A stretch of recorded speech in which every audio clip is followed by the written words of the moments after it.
Dogs have a way of existing in human life that feels almost invisible, not because they go unnoticed, but because they are so thoroughly woven into the fabric of ordinary days. They are present in the quiet spaces between events, in the background of routines, in the unremarkable moments that make up most of living. A dog waits by a door without ceremony. A dog lies nearby while a room slowly fills with evening light. A dog follows the familiar paths of a neighborhood without urgency, nose close to the ground, tail moving with a rhythm that seems to belong to the place as much as to the animal itself. None of this asks for attention, and yet it shapes the atmosphere of a home in ways that are difficult to describe and even harder to replace. Across cultures, climates, and centuries, dogs have occupied this same position. They are not defined by spectacle. They do not arrive with announcements or leave with drama. Their presence is steady, often quiet, sometimes overlooked, and yet deeply felt. A household with a dog carries a different texture of time. Mornings begin with small movements. Evenings slow down in subtle ways.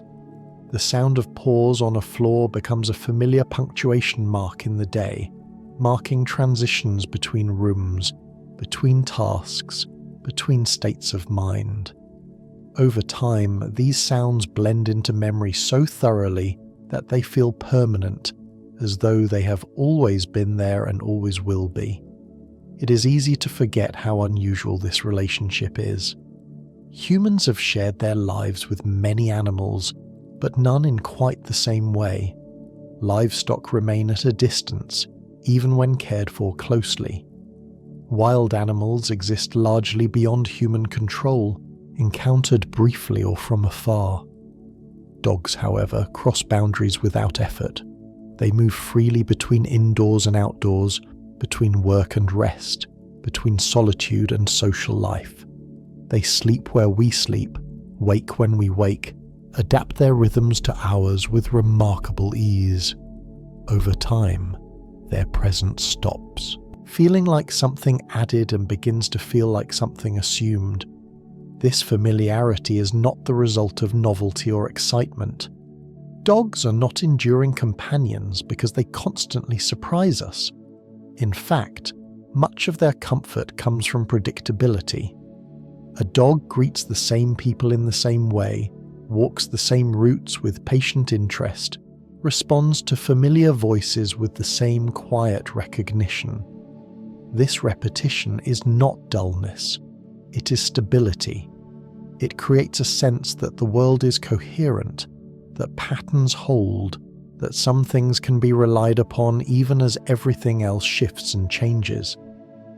In homes where dogs live, life tends to organize itself around small, consistent rituals. Doors open at similar times each day. Leashes are lifted from the same hook.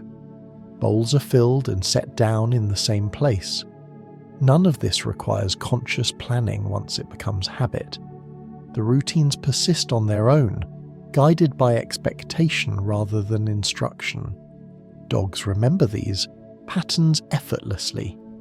They anticipate without anxiety, respond without hesitation.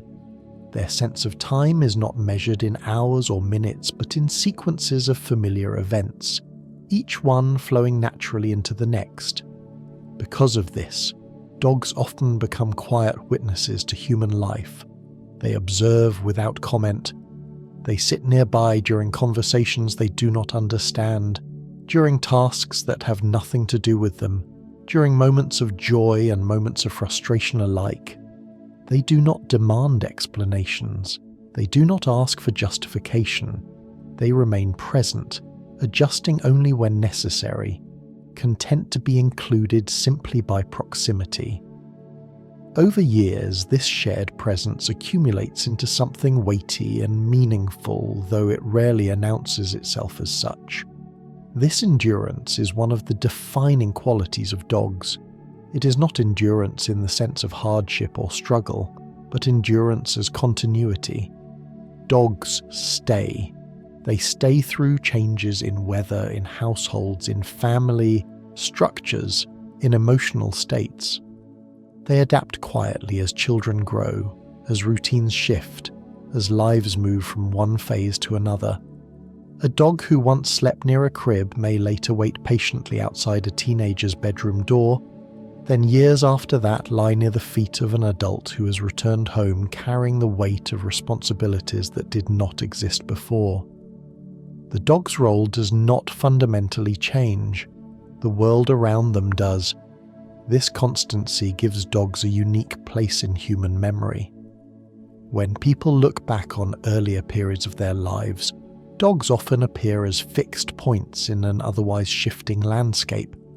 A particular dog becomes associated with a specific house, a certain neighborhood, a time of life defined by its own concerns and rhythms. The memory of the dog is inseparable from the memory of the place. To think of one is to think of the other. In this way, dogs become markers of time, grounding abstract recollections in something tangible and alive. It is also worth noticing how little dogs ask for in return. Their needs are simple and largely physical: food, water, movement, companionship. They do not require constant stimulation. They do not insist on novelty. Many dogs are perfectly content to occupy the same space day after day, finding interest in small variations of scent, sound, and light that pass unnoticed by human attention. This simplicity is not a lack.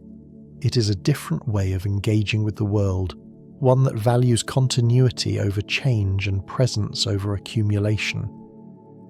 Because dogs do not constantly demand focus, they allow humans to relax their own sense of performance. Around a dog, there is no need to maintain appearances or explanations. A person can sit in silence without it feeling awkward. They can repeat the same actions each day without feeling unproductive. Dogs do not interpret repetition as failure or stagnation. To them, it is simply how life unfolds. This perspective, absorbed gradually and without instruction, can subtly reshape how people experience their own routines. Historically, this relationship did not emerge from deliberate design. Humans did not decide in a single moment to invite dogs into their lives as companions. The process was slow, unplanned, and mutual.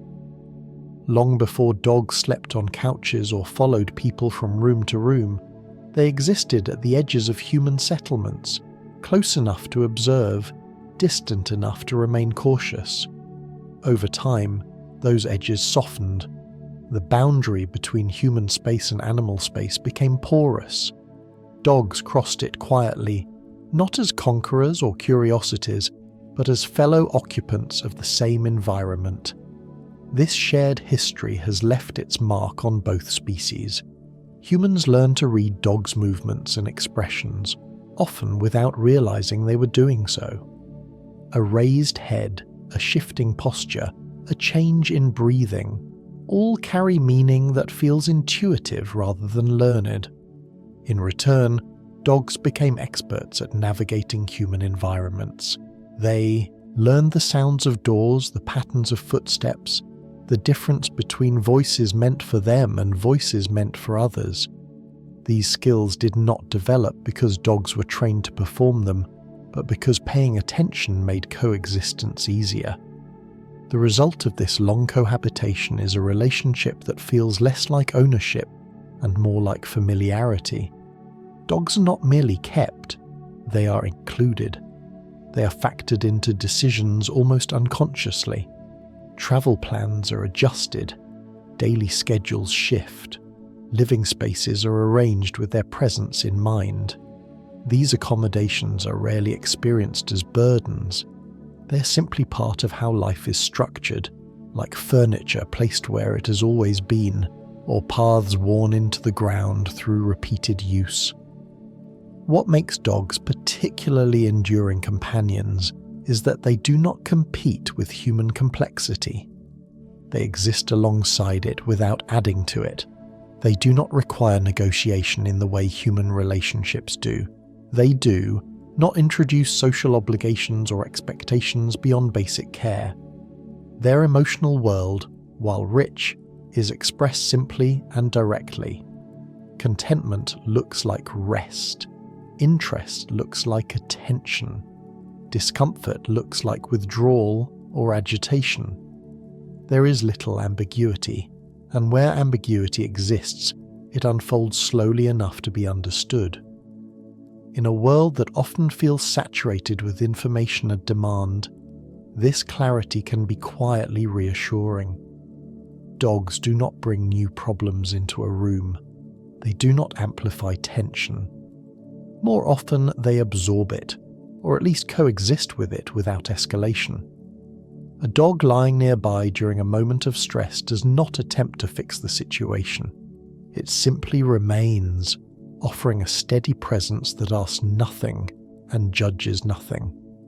This may be why dogs have remained part of human life through periods of enormous change.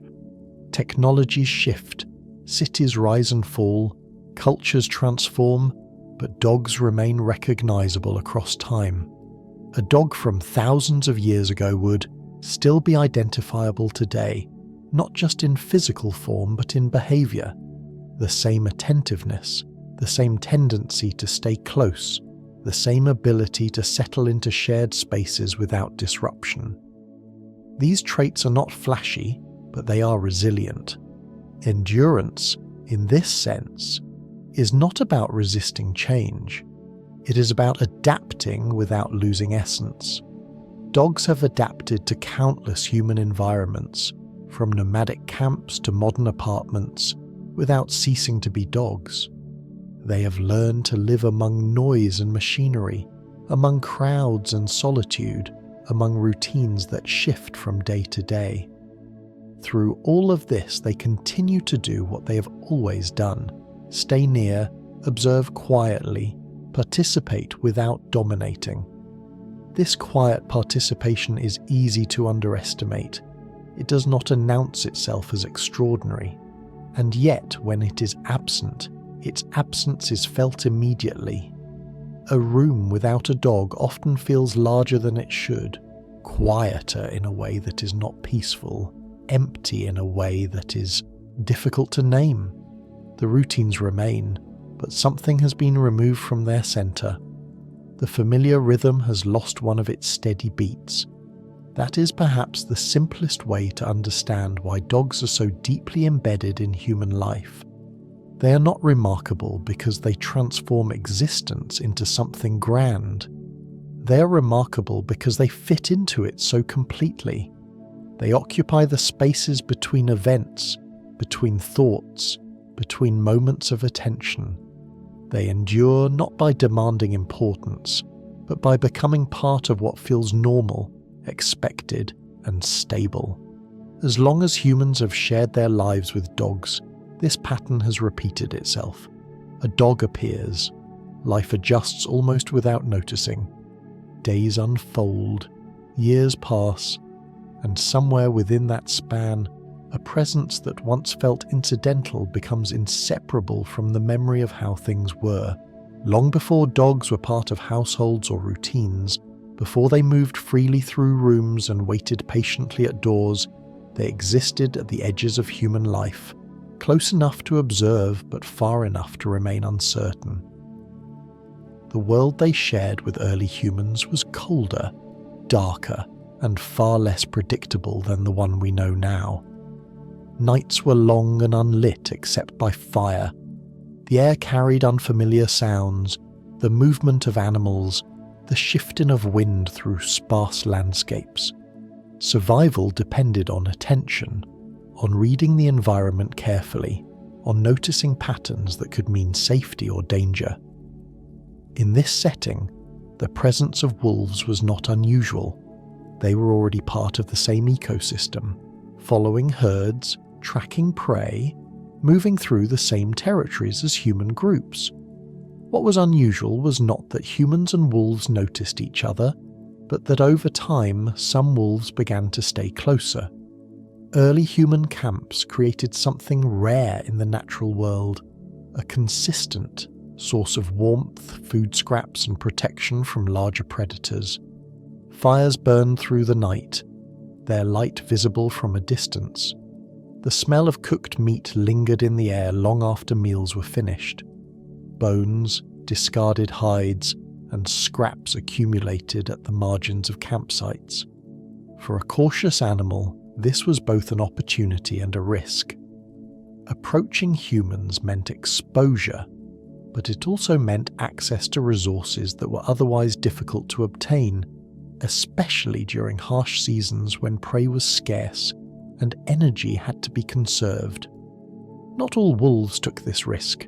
Many kept their distance, remaining wary, avoiding contact, but some lingered just beyond the reach of firelight, watching, waiting, learning. These wolves did not need to be braver in the way humans understand bravery. They only needed to be slightly less fearful, slightly more tolerant of unfamiliar sounds and movements. Over generations, that small difference mattered. Wolves that could endure the presence of humans without fleeing gained a subtle advantage. They ate better. They expended less energy searching for food. They survived winters that claimed others.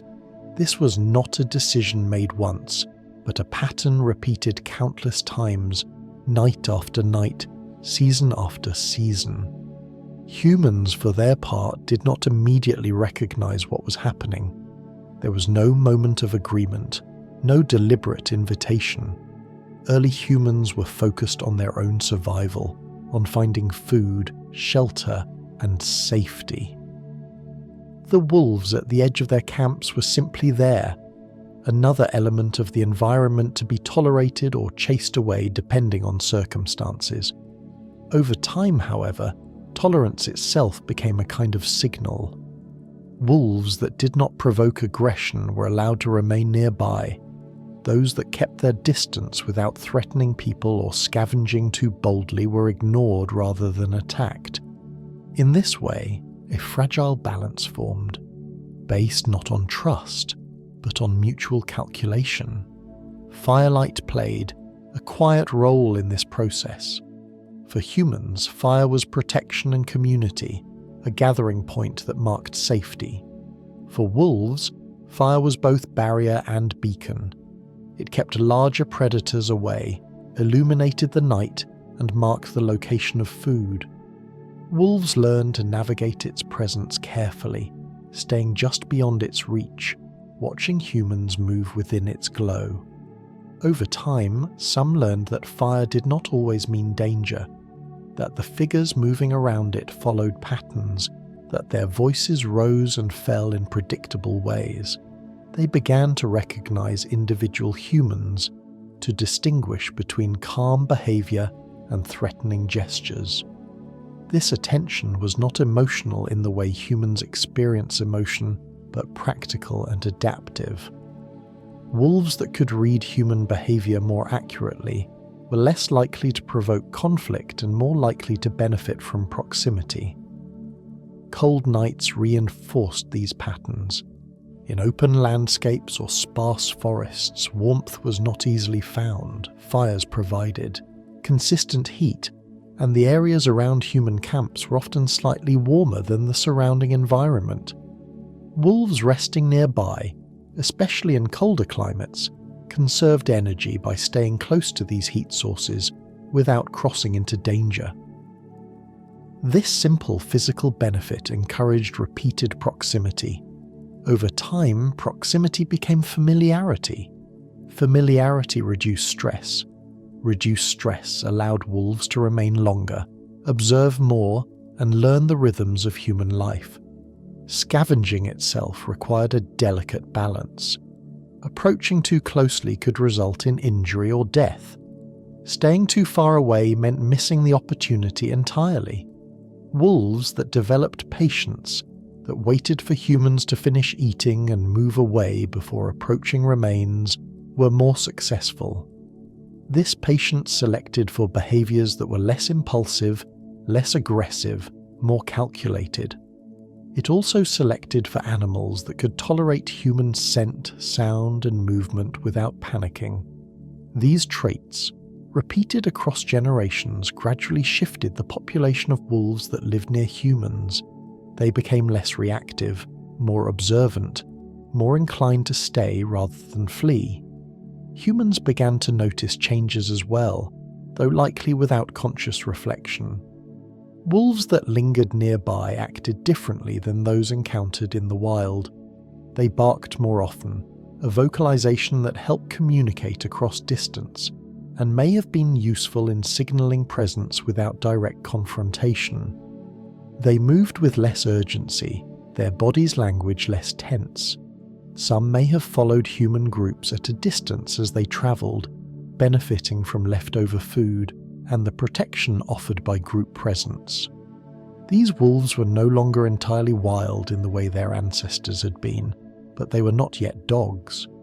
They occupied an in-between space, shaped by environment rather than intention. Importantly, this coexistence did not require affection. It did not require emotional bonding as humans. Understand it. It required only tolerance, attention, and the absence of constant threat. Over time, however, tolerance allowed something more subtle to emerge.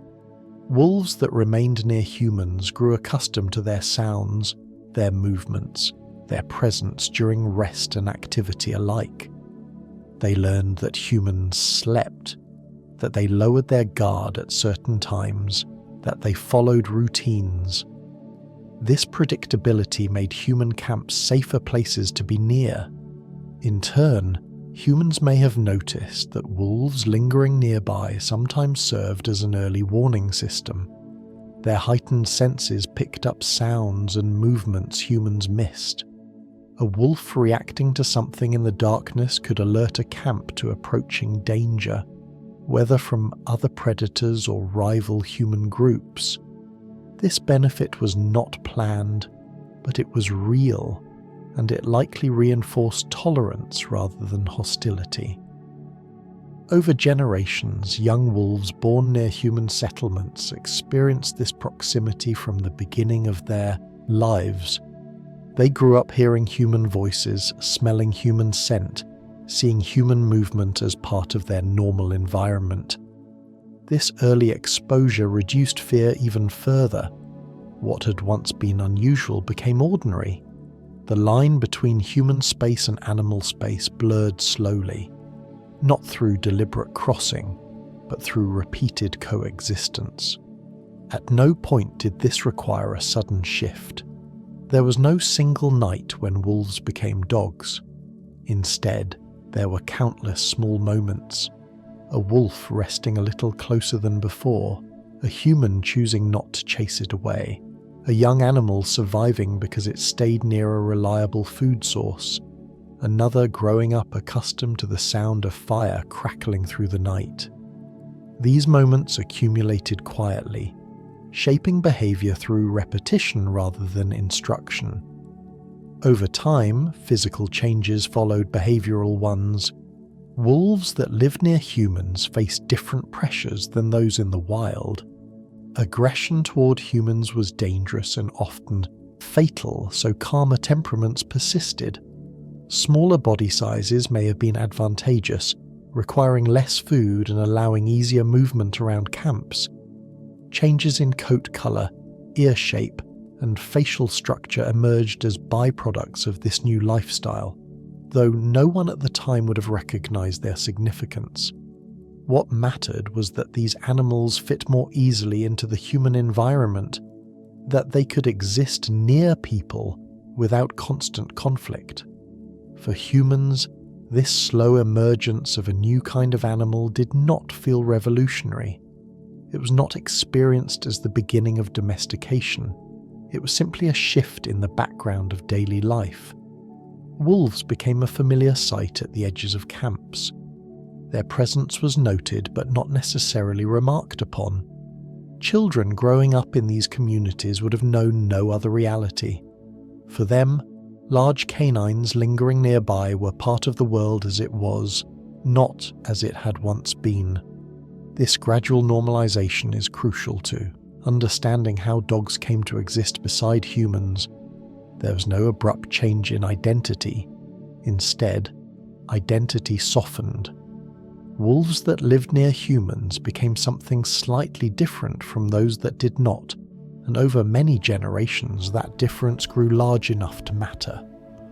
What emerged was not a tamed wolf, but a new kind of animal shaped by proximity, tolerance, and shared environment. The beginning of coexistence was quiet because it had to be. Any sudden shift would have provoked fear or violence. Survival favoured those changes that unfolded slowly enough to go unnoticed, changes that fit naturally into existing patterns rather than disrupting them. This is why the story of dogs does not begin with conquest or control, but with patience, with nights spent at the edge of firelight, with animals lingering just long enough to learn that staying could be safer than leaving, with humans allowing that presence because it did not interfere with their own survival. Over time, the distance shortened. What was once the edge of a camp became its perimeter. What was once tolerated became expected. And in that space between fear and familiarity, something enduring began to take shape. What unfolded next did not feel like transformation to anyone living through it. There was no sense of crossing a threshold or entering a new era. Change came in increments too small to notice, stretched across generations that lived and died without ever realizing they were part of something larger. Wolves that lingered near human settlements were not becoming dogs in any intentional sense. They were simply surviving under a slightly different set of pressures than those who remained fully wild. In that difference, subtle traits began to matter. A wolf that startled easily wasted energy. One that reacted aggressively to every movement risked injury or death. Calmness, not bravery, became useful. Cooperation, not dominance, proved safer. These were not moral qualities but practical ones, shaped by environment rather than design. Wolves that tolerated human presence without panic could remain closer to reliable food sources. Those that learned to interpret human behavior accurately avoided conflict. Over time, these small advantages compounded. Natural selection did not reward the strongest or fiercest animals in this context. It rewarded those who could coexist without friction. A slightly softer temperament, a reduced tendency toward aggression, an ability to pause rather than react immediately all became traits that increased survival. This was not because humans selected for them deliberately, but because the environment surrounding humans filtered out behaviors that led to danger. The wolves who thrived near people were not exceptional. They were simply less stressed by proximity, less reactive to noise, less inclined to challenge unfamiliar movements. Over many generations, these tendencies shaped the population living at the margins of human life. Behavior changed first, body followed later. This order matters. Physical changes often capture attention because they are visible, but they are consequences rather than causes. Long before ears softened or faces shortened, wolves near humans behaved differently. They spent more time observing than acting. They waited longer before approaching food. They withdrew rather than escalated when confronted. These behavioral shifts reduced the constant stress of living near another species. Lower stress affected physiology in subtle ways.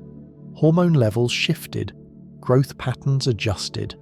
Reproduction favored animals whose nervous systems were better suited to calmer environments. Over generations, these internal changes expressed themselves externally. Muzzles shortened slightly. Teeth became less robust. Bodies grew smaller and more compact. Ears, once rigid and upright, began to soften and occasionally flop. Tails curled more easily. Coat colours diversified beyond the muted greys and browns that dominated wild wolf populations. None of these traits were selected for directly. They appeared as byproducts of reduced stress and altered developmental pathways. Scientists later named this collection of changes domestication syndrome, but the animals themselves did not experience it as a syndrome or a process. It was simply how their bodies developed under new conditions. When young animals grew up in environments that did not constantly demand vigilance and aggression, their development followed different routes. Cartilage softened, facial bones grew differently, pigmentation patterns shifted. These changes did not appear all at once, nor did they appear uniformly. Some animals retained more wolf-like features, others expressed more pronounced differences. Over time, however, the population as a whole drifted away from its ancestral form. Importantly, this drift did not move toward fragility. These animals were not weaker. They were better adapted to a new ecological niche, one defined not by solitary hunting and territorial defense, but by proximity to humans and shared landscapes. Reduced aggression did not mean vulnerability. In fact, it often meant increased safety. An animal that did not constantly challenge humans avoided conflict. An animal that could remain calm amid unfamiliar sounds and movements conserved energy. These traits improved survival in environments shaped by human activity. Humans, for their part, may have begun to notice differences without naming them. The canines near their camps looked slightly different from those encountered farther away. Their behavior was more predictable. They barked rather than growled. They lingered rather than fled.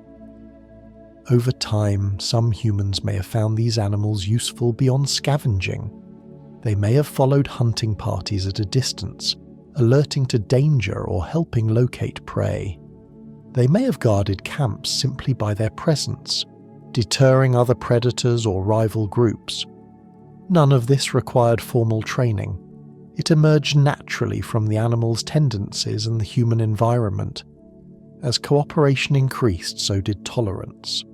Humans who benefited from these animals' presence were less likely to chase them away. In turn, animals that remained close learned more about human behavior. This feedback loop reinforced itself. Calmness bred proximity. Proximity bred familiarity. Familiarity reduced fear on both sides. Over many generations, this cycle produced animals that were neither fully wild nor fully domestic, but something in between. These animals were shaped not by commands but by context. Their world rewarded patience, attention, and restraint. Evolution, in this case, did not move towards speed or strength, but toward adaptability. One of the most striking aspects of this process is how unhurried it was.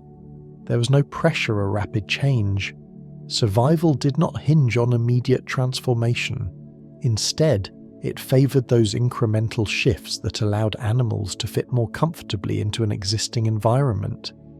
This slowness is reflected in the animals themselves. Dogs, even today, retain a remarkable capacity for patience. They wait, they watch, they adapt their behaviour to subtle cues. These traits did not arise suddenly. They are the product of countless generations shaped by living alongside humans without the constant threat of conflict. The changes in appearance that accompanied this behavioural evolution often draw attention because they make dogs look more approachable to human eyes. Softer faces, shorter snouts, and expressive eyes elicit responses that feel emotional, even though they arise from biological processes. These features were not selected because humans found them appealing. They emerged because calmer developmental pathways allowed them to exist. Over time, humans may have responded positively to these features, reinforcing the animal's place within human spaces. But the initial shift was internal, rooted in stress reduction and altered growth patterns rather than aesthetic preference. Domestication syndrome, as scientists later described it, encompasses a range of traits that appear consistently when animals are bred or selected for tameness. These include changes in coat colour, ear shape, facial structure, and behaviour. What is important to understand is that these traits are linked. Selecting for reduced fear and aggression affects the nervous system, which in turn influences development across the body. When the stress response is dampened, hormones that guide growth behave differently. This results in physical traits that seem unrelated to behaviour, but are in fact deeply connected to it. In the case of dogs, these changes accumulated slowly, guided by an environment that favoured calm coexistence over confrontation. Over time, the animals that emerged were better suited to human landscapes. They could navigate camps, settlements, and later villages without constant tension. They could read human gestures, respond to tone of voice, and adjust their behaviour accordingly. These skills were not learned in the way humans teach tasks. They were ingrained through generations of selection for animals that could survive in close proximity to people. Puppies born into these populations inherited not only physical traits, but behavioural tendencies shaped by their ancestors' experiences. They grew up less fearful, more curious, more attentive to human activity. This attentiveness further reinforced their place within human spaces. As these animals became more integrated into daily life, the distinction between wolf and dog grew clearer, not because of a single defining trait, but because of a constellation of differences that together created a new identity. These animals no longer fit entirely into the ecological role of wolves. They scavenged rather than hunted exclusively. They relied on human presence for safety and resources. They adapted their behaviour to human routines. Over time, this shift became irreversible. The animals that thrived near humans were no longer well suited to life entirely apart from them. They had become something new, shaped by a relationship that neither species had fully planned. What makes this story particularly grounding is that it did not depend on dominance or control. Humans did not subdue wolves and reshape them through force. Wolves were not broken or bent to human will. Instead, both species adjusted gradually, responding to the same environment in ways that made coexistence possible.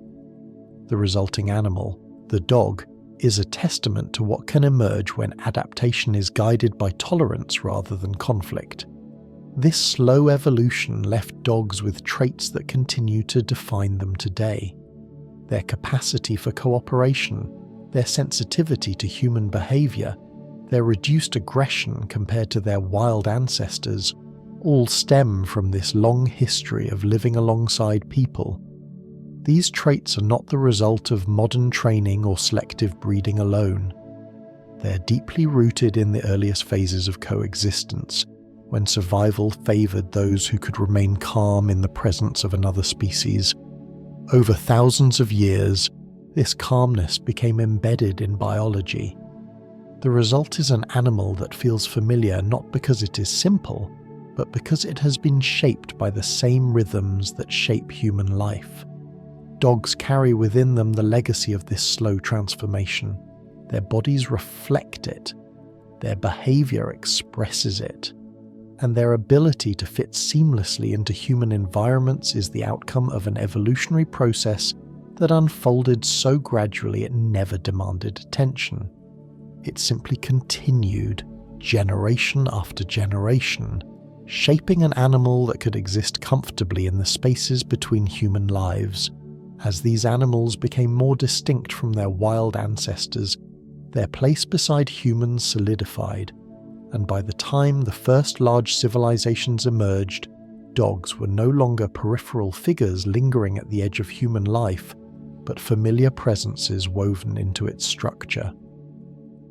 In early settlements along rivers and fertile plains, Dogs moved through daily activity with ease, their roles shaped by the needs and values of the cultures that grew around them.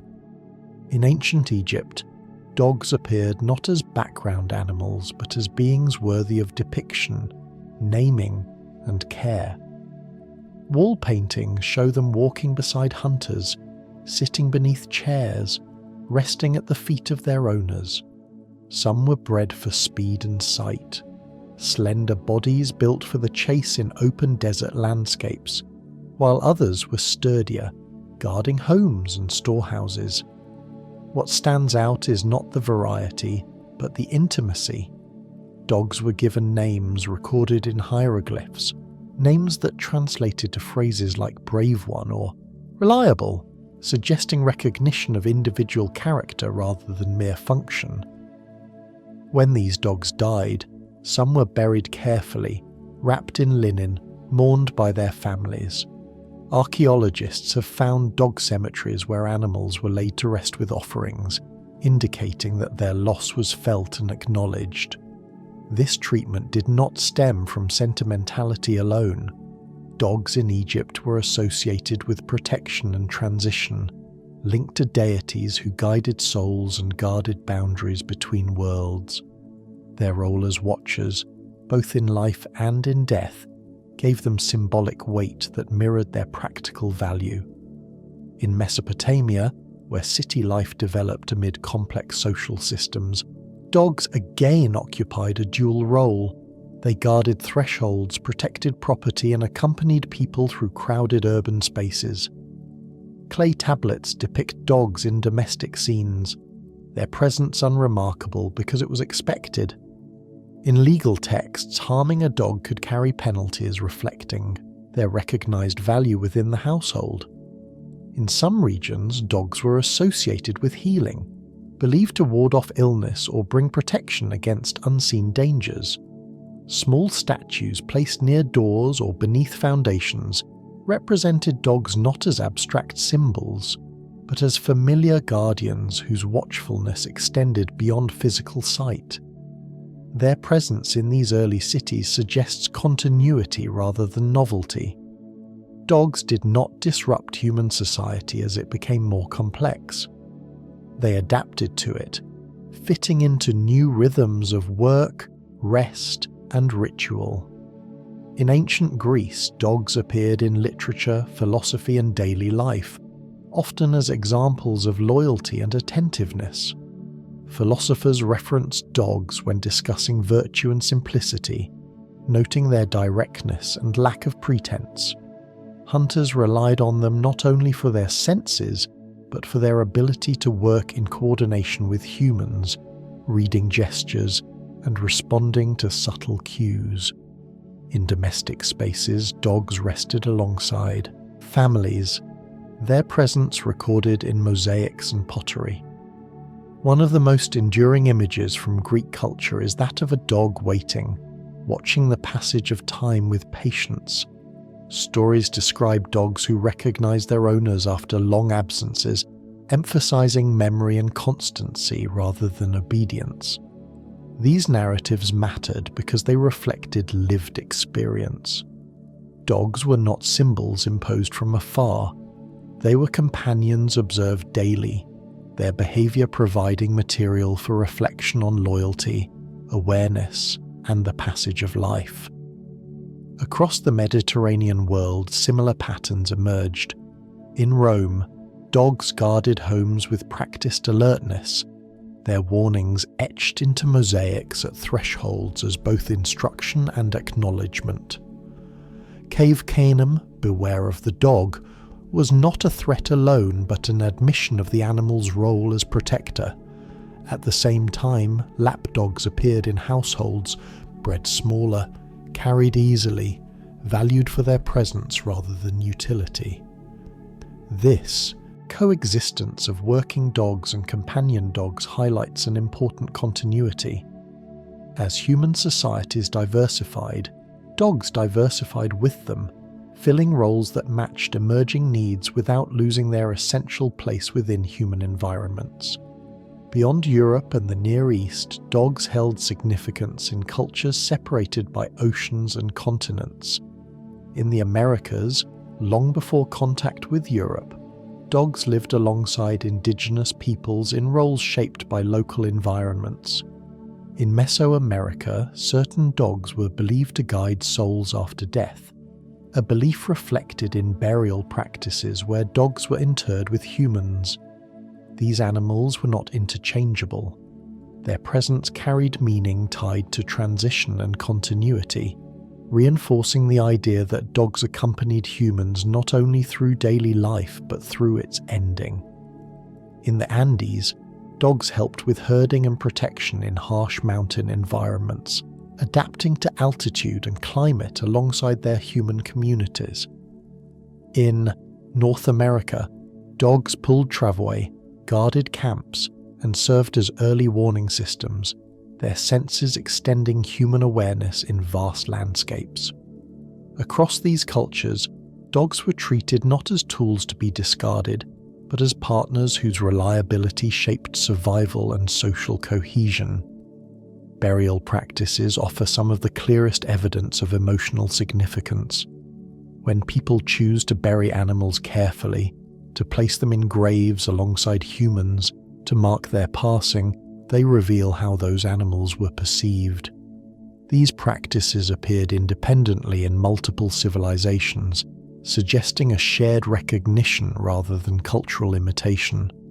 Dogs were mourned because they were missed. Their absence changed daily routines, disrupted familiar patterns, and left gaps that were felt. Art reinforced this understanding. Dogs appear repeatedly in carvings, paintings, and everyday objects, not always in heroic poses, but in quiet moments. They lie beneath tables, sit beside travelers, curl at the edges of scenes that depict human activity. This positioning matters. Dogs are rarely placed at the center of these images, yet they are consistently present. They are shown as part of life rather than apart from it, integrated into spaces of work, rest, and ritual. This visual continuity across cultures creates a sense of inevitability. Wherever humans settled long enough to record their lives, dogs appear nearby, fulfilling roles that blend the practical and the emotional. What is striking is how little this role required explanation. Dogs did not need justification. Their presence was self-evident. They guarded, they accompanied, they watched, they waited. Over time, these functions acquired symbolic meaning, but the symbols grew out of experience rather than abstraction. A dog guarding a threshold became a symbol of protection because it performed that task reliably. A dog waiting faithfully became a symbol of loyalty because people observed that behavior repeatedly. Cultural meaning followed behavior, not the other way around. This pattern repeated across civilizations separated by geography and belief. Dogs became woven into myth and ritual because they were already woven into daily life. They were emotionally significant not because societies decided they should be, but because shared experience made that significance unavoidable. The steady rhythm of this repetition, dogs appearing again and again in human records, creates a calming sense of continuity. Human cultures rose and fell, languages shifted, cities were built and abandoned, yet dogs remained. They adapted to each new configuration without losing their essential qualities. This endurance mirrors the earlier evolutionary process that shaped them. Just as they evolved gradually alongside humans, they continued to fit into changing societies through flexibility rather than force. Their roles shifted, but their presence did not waver. In this way, dogs became a thread running through human history, connecting distant times and places through shared experience. They did not dominate the narrative, but they grounded it. They reminded people of watchfulness, companionship, and continuity in a world defined by change. As civilizations grew more complex, Dogs did not recede into the background. They remained close, familiar, and quietly significant, reinforcing a relationship that had begun long before writing or monuments, and that continued to unfold without needing to announce itself. As dogs settled more deeply into human life, something quieter and more intricate took shape. Not a new role or task, but a shared way of paying attention. Living beside people meant more than tolerating proximity. It meant navigating a world shaped by human movement, sound, and intention. Over generations, dogs became attuned not just to what humans did, but to how they did it. A raised arm, a shift in posture, a change in breathing, these small signals carried meaning. Dogs that noticed them fared better than those that did not. This attentiveness did not require language. It relied on observation, on pattern recognition refined through constant exposure. Humans are expressive creatures even when they are still. Their faces move, their eyes shift, their bodies signal readiness or rest. Dogs learned to read these cues not because they were trained to, but because doing so made their environment more predictable. Predictability reduces stress. Stress reduction supports survival. Over time, the dogs who paid close attention to human behavior were calmer, safer, and more successful. They learned that eyes mattered. Direct eye contact from a human could mean many things: attention, expectation, warning, or invitation. Dogs that learned to interpret gaze accurately avoided conflict and responded appropriately. Unlike wolves, which often interpret direct staring as a threat, dogs gradually developed a tolerance for human eye contact, even a sensitivity to it. They learned to follow the direction of a human's gaze, a skill rare among animals and not even fully present in our closest primate relatives. This ability did not emerge suddenly. It grew from repeated experiences in which gaze direction predicted action. A human looking toward an object often reached for it. A human watching a dog closely often expected stillness or response. Dogs that noticed these correlations gained information without needing explicit instruction. Tone of voice carried similar weight. Human speech is rich in variation even when words are meaningless to other species. Pitch, rhythm, volume, and cadence all convey emotional state.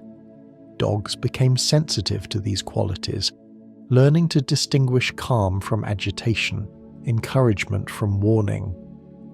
A soft voice often preceded gentle interaction. A sharp tone often preceded correction or danger. Over time, dogs responded less to the words themselves and more to the emotional content embedded in sound. This sensitivity allowed them to adjust their behavior before situations escalated. It also allowed them to synchronize with human moods in subtle ways, staying close when calm was desired, creating space when tension rose. Body language may have been the most consistent teacher. Humans move in patterned ways, standing upright, reaching forward, turning shoulders, shifting weight. Dogs that learned to read these movements gained insight into intention. A person bending forward might be about to pick something up or initiate interaction. A turned back often meant disengagement. Dogs that reacted impulsively to every movement created friction. Those that observed first, that paused before responding, fit more easily into human spaces. Over generations, this tendency toward observation became more pronounced. Dogs evolved not to be passive, but to be attentive. They watched, waited, and adjusted. This shift from reaction to observation marks a profound change from their wolf ancestors. Wolves react quickly because their survival depends on immediate response to environmental cues. Dogs, living in more predictable environments shaped by human routine, benefited from restraint. Waiting a moment often revealed more information than acting immediately. This patience allowed dogs to align their behavior with human expectations, even when those expectations were unspoken. The co-evolution of communication did not flow in one direction. Humans also adjusted, often unconsciously, to the presence of dogs. People, exaggerated gestures, altered tone, and used consistent signals that dogs could learn. Over time, a shared system of communication emerged, simple but effective, grounded in repetition and mutual adjustment. This system did not require complex cognition. It relied on shared experience and attention. Dogs did not need to understand human thoughts. They only needed to recognize patterns linking human behavior to outcomes. The result was a form of understanding that feels intuitive rather than analytical. Dogs often appear to know what people want without being told. This impression arises because dogs have become skilled at reading the surface signals that precede action. They notice when a person gathers keys, shifts posture toward a door, or glances repeatedly at a clock. These cues predict what will happen next. Dogs respond not because they reason abstractly, but because they have learned, over countless repetitions, that certain patterns lead to certain events. This learning is calm and cumulative, not dramatic. It builds quietly over time. Importantly, this attentiveness does not mean dogs are constantly alert or anxious. On the contrary, dogs that understand human patterns can relax more fully. When the environment is predictable, vigilance can decrease. Dogs that know when nothing is expected of them can rest without concern. This contributes to their characteristic ability to settle near people, sleeping deeply in environments that would feel unsafe to less attuned animals. Their understanding creates a sense of security that benefits both species. Humans feel accompanied, dogs feel safe. This shared calm is not sentimental, it is practical. It arises from mutual adjustment rather than emotional projection. Scientific studies have confirmed many aspects of this attentiveness. Dogs can distinguish between human facial expressions, responding differently to images of smiling or angry faces. They can detect subtle changes in posture and respond appropriately. They can follow pointing gestures even when the object of interest is not directly visible. These abilities are not universal among animals. They reflect a long history of cohabitation in which attention to human signals improved survival and reduced conflict. What makes this process especially grounding is its ordinariness. Dogs did not acquire these skills through extraordinary intelligence or sudden leaps in cognition. They developed them through living alongside humans day after day, generation after generation. The same way people become accustomed to the habits of those they live with, dogs learned the rhythms of human life. They learned when activity typically begins and ends, when voices rise and fall, when movement signals play or work or rest. This familiarity does not require constant engagement. It allows for shared silence, for moments when nothing needs to be communicated because understanding is already present. Dogs often choose observation over action. They watch people move through spaces, track their routines, and adjust their own behavior accordingly. This observational stance is not submissive, it is adaptive. It allows dogs to fit into complex social environments without constant negotiation. By reading signals accurately, dogs reduce uncertainty. By reducing uncertainty, they create calm. This calm in turn reinforces their place within human life. People trust dogs that are predictable and attentive. Dogs benefit from environments where expectations are clear. Over time, this mutual benefit solidified into a relationship characterized by quiet understanding rather than constant interaction. The result is a form of companionship that feels effortless. Dogs do not demand explanation. They respond to what is present rather than what is said. This quality makes their presence grounding. It removes the need for constant articulation. In a world filled with language, dogs offer understanding without words. They pay attention, without judgment, respond without argument, and remain present without needing reassurance. This mode of being reflects their evolutionary history as observers rather than reactors, animals shaped by the need to coexist smoothly with another species. Their attentiveness is not dramatic. It does not seek attention. It simply exists, steady and reliable. This steadiness has shaped human perception of dogs as emotionally intelligent, not because they mirror human emotions, but because they navigate human environments with sensitivity and restraint. They notice, they adjust, they remain. This quiet form of understanding is perhaps one of the most enduring aspects of the relationship between humans and dogs. It does not depend on constant affirmation or overt expression. It rests on shared experience, accumulated over time, creating a sense of familiarity that feels natural rather than remarkable. As this shared attentiveness settled into daily life, another layer of connection quietly formed beneath behavior and habit, one that operated without awareness and did not require learning at all. The bond between humans and dogs began to express itself biologically, not as something mystical or extraordinary, but as a series of measurable, repeatable physiological responses that unfolded whenever the two species were close. Long before scientists had language for hormones or neural pathways, people sensed that time spent with dogs felt different from time spent alone. The difference was subtle, muscles relaxed, breathing slowed. The body settled into a steadier rhythm.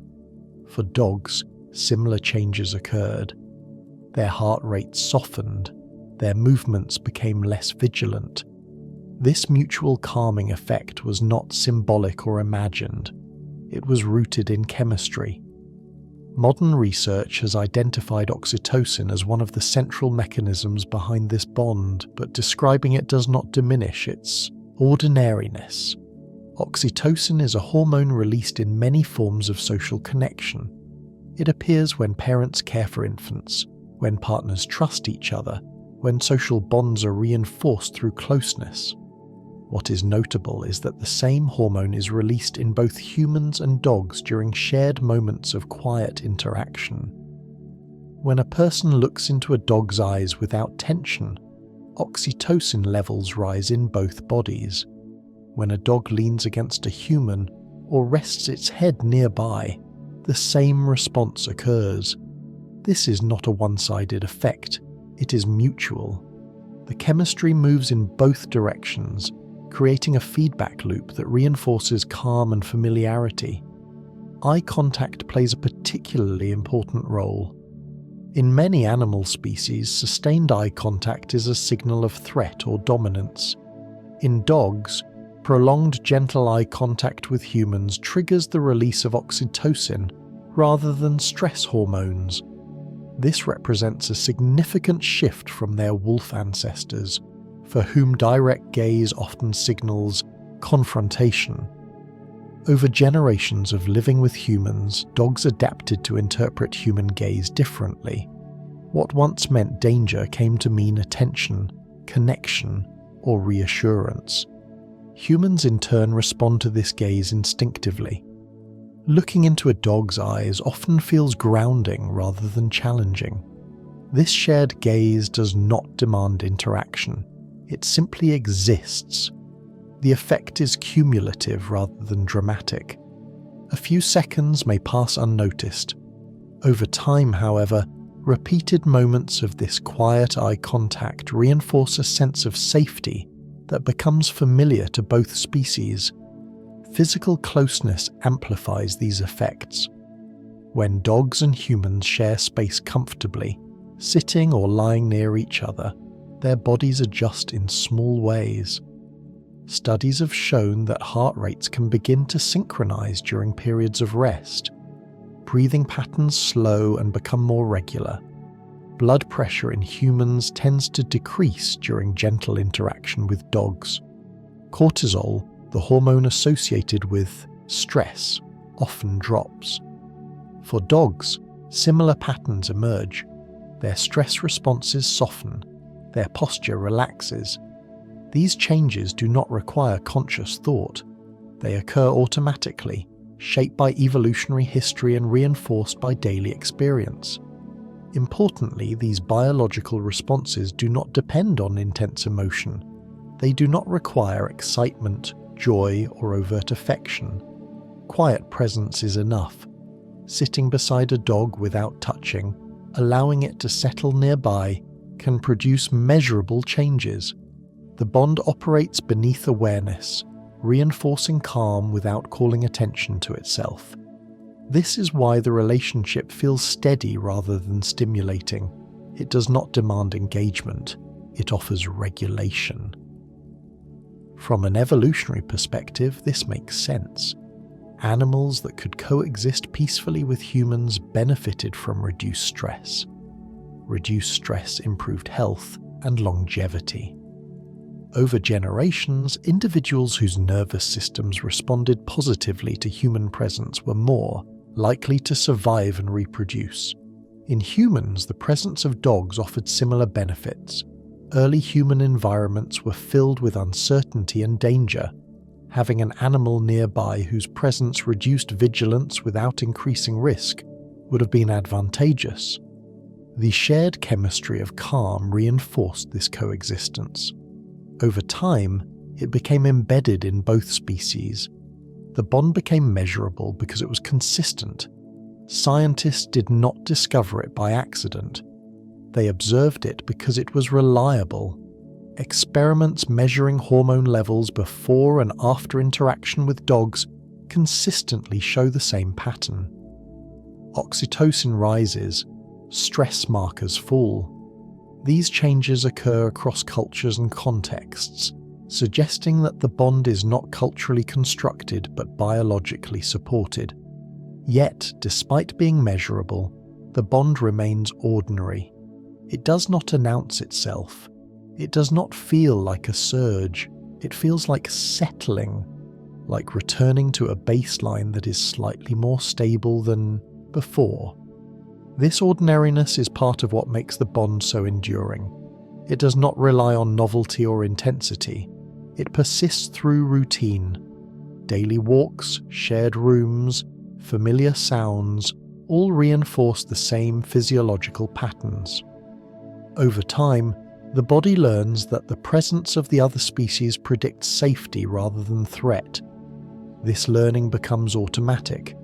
For dogs, this means they can rest deeply in human environments. They sleep in positions that expose vulnerable parts of their bodies. They dream, they sigh. These behaviors indicate a nervous system at ease. For humans, the effect is often felt as comfort rather than excitement. The presence of a dog nearby can make silence feel less empty. It can make stillness feel supported rather than lonely. These sensations are not abstract. They are bodily responses shaped by chemistry and reinforced through repetition. The bond does not require constant interaction because it is maintained by presence alone. Touch can strengthen it, but it is not essential. Dogs and humans can share space without engaging and still experience its effects. This makes the bond resilient. It does not depend on mood. It does not disappear when attention shifts elsewhere. It remains in the background, regulating stress and reinforcing calm. Describing this bond as love is tempting, but it risks oversimplifying what is actually happening. Love implies intention, choice, and narrative. The biological bond between humans and dogs operates without narrative. It does not need explanation. It is closer to alignment than affection, a state in which two nervous systems respond positively to each other's presence. This alignment does not diminish individuality. Dogs do not become human. Humans do not become canine.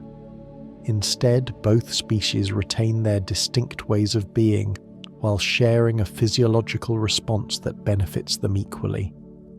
This shared response helps explain why the relationship has persisted for so long.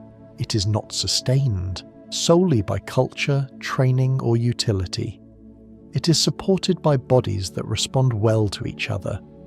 Over thousands of years, this response has become reliable enough to shape behavior, settlement patterns, and emotional expectations. It has allowed dogs to move from the margins of human camps into the center of human homes without increasing tension. It has allowed humans to accept another species into intimate spaces without constant vigilance. The bond is measurable because it is consistent. It is ordinary because it is woven into daily life. It does not seek attention. It simply functions, quietly supporting coexistence.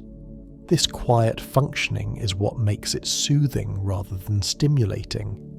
It engages the mind without demanding focus. It invites calm without instruction. It exists whether or not it is noticed. And because it does not require effort, it endures. The same quiet biology that allows dogs and humans to share calm space also shapes the way dogs move through the world itself, because their experience of that world is built on senses tuned differently from our own. To understand how dogs perceive their surroundings is not to uncover something dramatic or alien, but to widen the frame slightly, to realize that alongside our familiar human version of reality exists another one running in parallel, layered over the same streets, rooms, fields, and forests.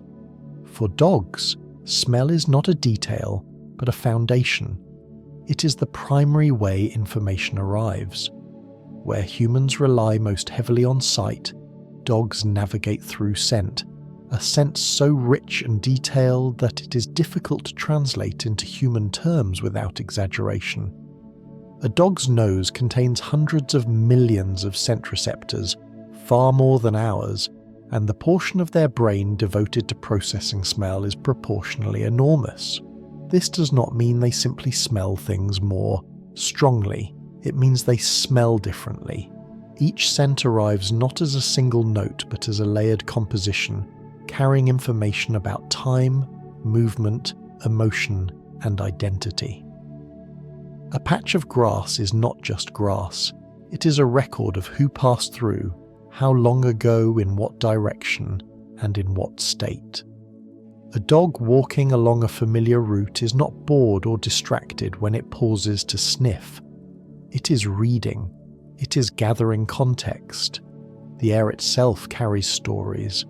A breeze can bring news from far beyond visual range, signals of animals moving, people approaching, weather shifting. Dogs inhale and exhale in patterns that allow scent to be analysed continuously. Their noses moist to trap particles, their nostrils working independently to determine direction. This constant flow of information creates a world that is never empty. Even in stillness there is texture. Even in silence there is data. This sensory richness likely contributes to the calm demeanour dogs often display. When the environment is full of information, there is less uncertainty.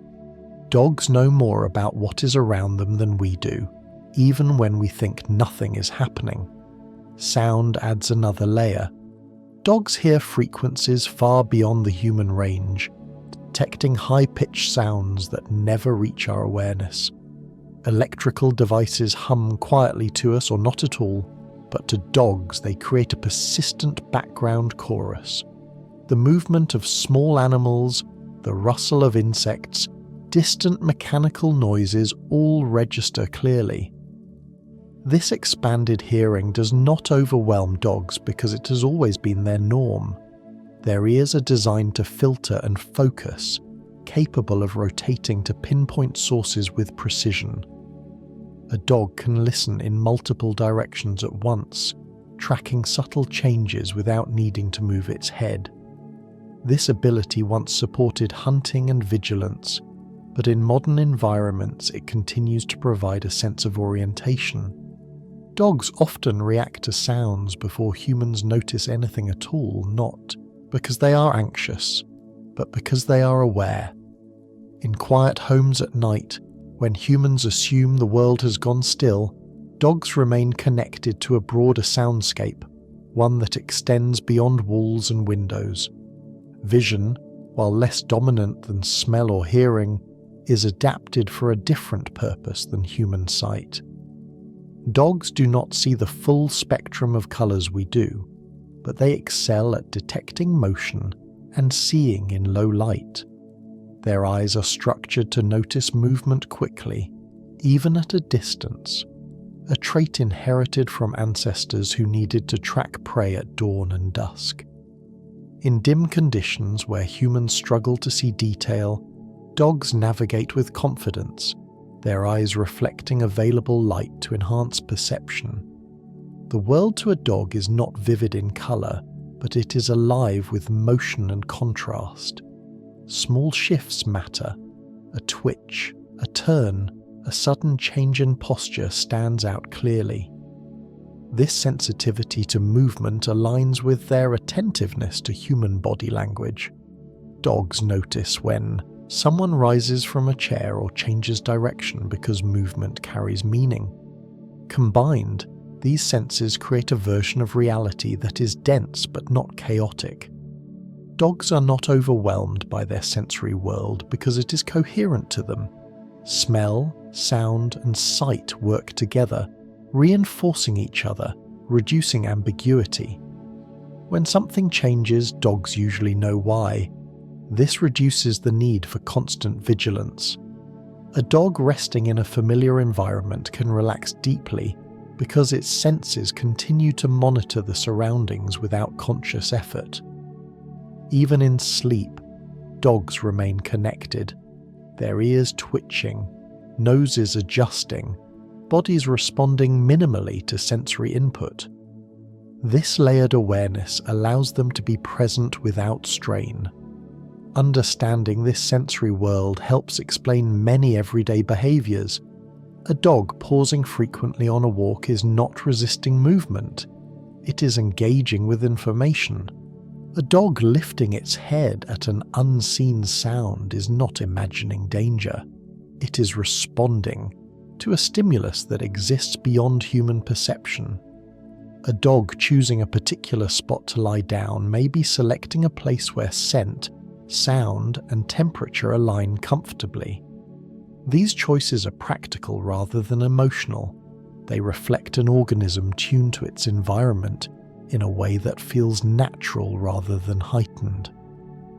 Living alongside humans has not diminished this sensory richness. Dogs adapt to human spaces without losing their perceptual depth. Instead, they integrate human cues into their existing framework. Human scent becomes part of the landscape. Human sounds join the background chorus. Human movement becomes another pattern to track. Dogs do not switch off their senses in domestic environments.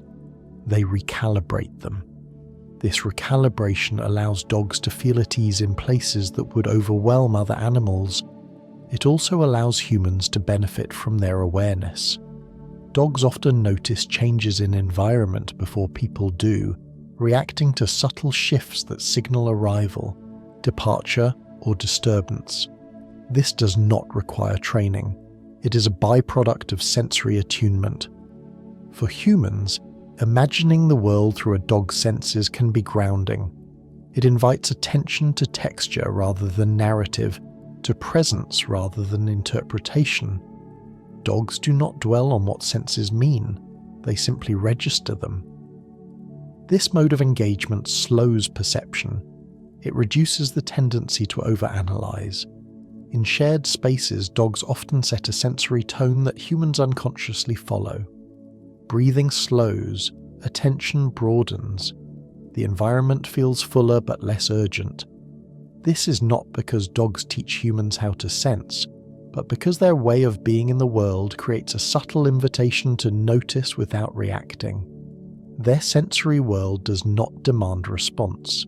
It allows for rest within awareness. This quality makes dogs particularly suited to companionship in quiet moments. They are comfortable with stillness because stillness does not equate to absence for them. There is always something to sense, something to register. In this way, dogs carry a form of presence that feels complete. They do not need stimulation to remain engaged. Their senses provide enough. Sharing space with an animal that experiences the world this way can make human silence feel less empty. The environment feels held rather than vacant. The world continues gently, even when nothing is happening. Within this richly sensed world, dogs move and communicate with an economy that mirrors their perception, using signals that are rarely dramatic and almost never wasted. Their language is not built from sounds alone, but from posture, timing, and restraint. A system refined over thousands of years of social living where clarity mattered more than volume. Every movement carries information, but none of it insists on being noticed. A tail does not simply wag. It shifts in height, speed, and direction, each variation altering the message. A wide, loose wag that moves a whole body tends to accompany ease and openness, while a slow, low movement may signal uncertainty or cautious interest. A tail held high and stiff often reflects alertness or tension, not aggression itself, but readiness. Dogs do not wave their tails indiscriminately. They adjust movement continuously in response to context, using the tail as a flexible indicator rather than a fixed signal. Ears contribute equally to this quiet vocabulary. Their position can change in an instant, swiveling forward in curiosity, flattening slightly in deference, or settling neutrally when a dog feels at ease.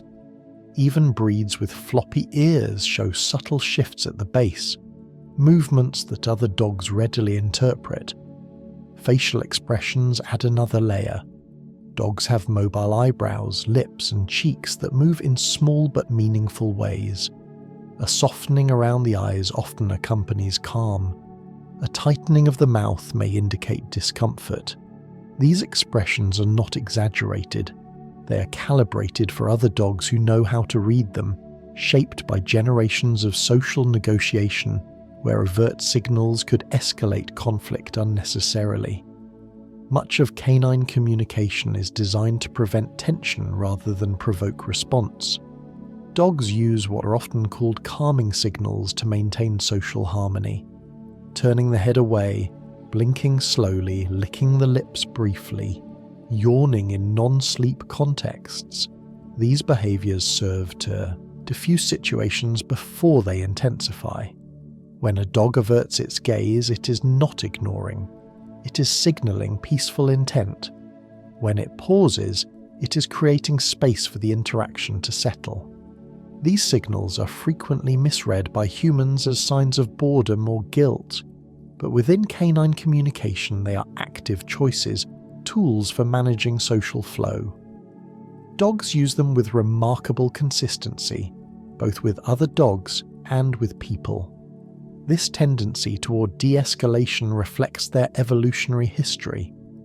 Living in close proximity to humans and other dogs required strategies that reduced the likelihood of conflict. Aggression carries high cost. Injury threatens survival. Avoidance, on the other hand, preserves energy and stability. Over time, dogs became specialists in restraint. They learned to negotiate rather than confront, to communicate intention early and subtly rather than risk misunderstanding.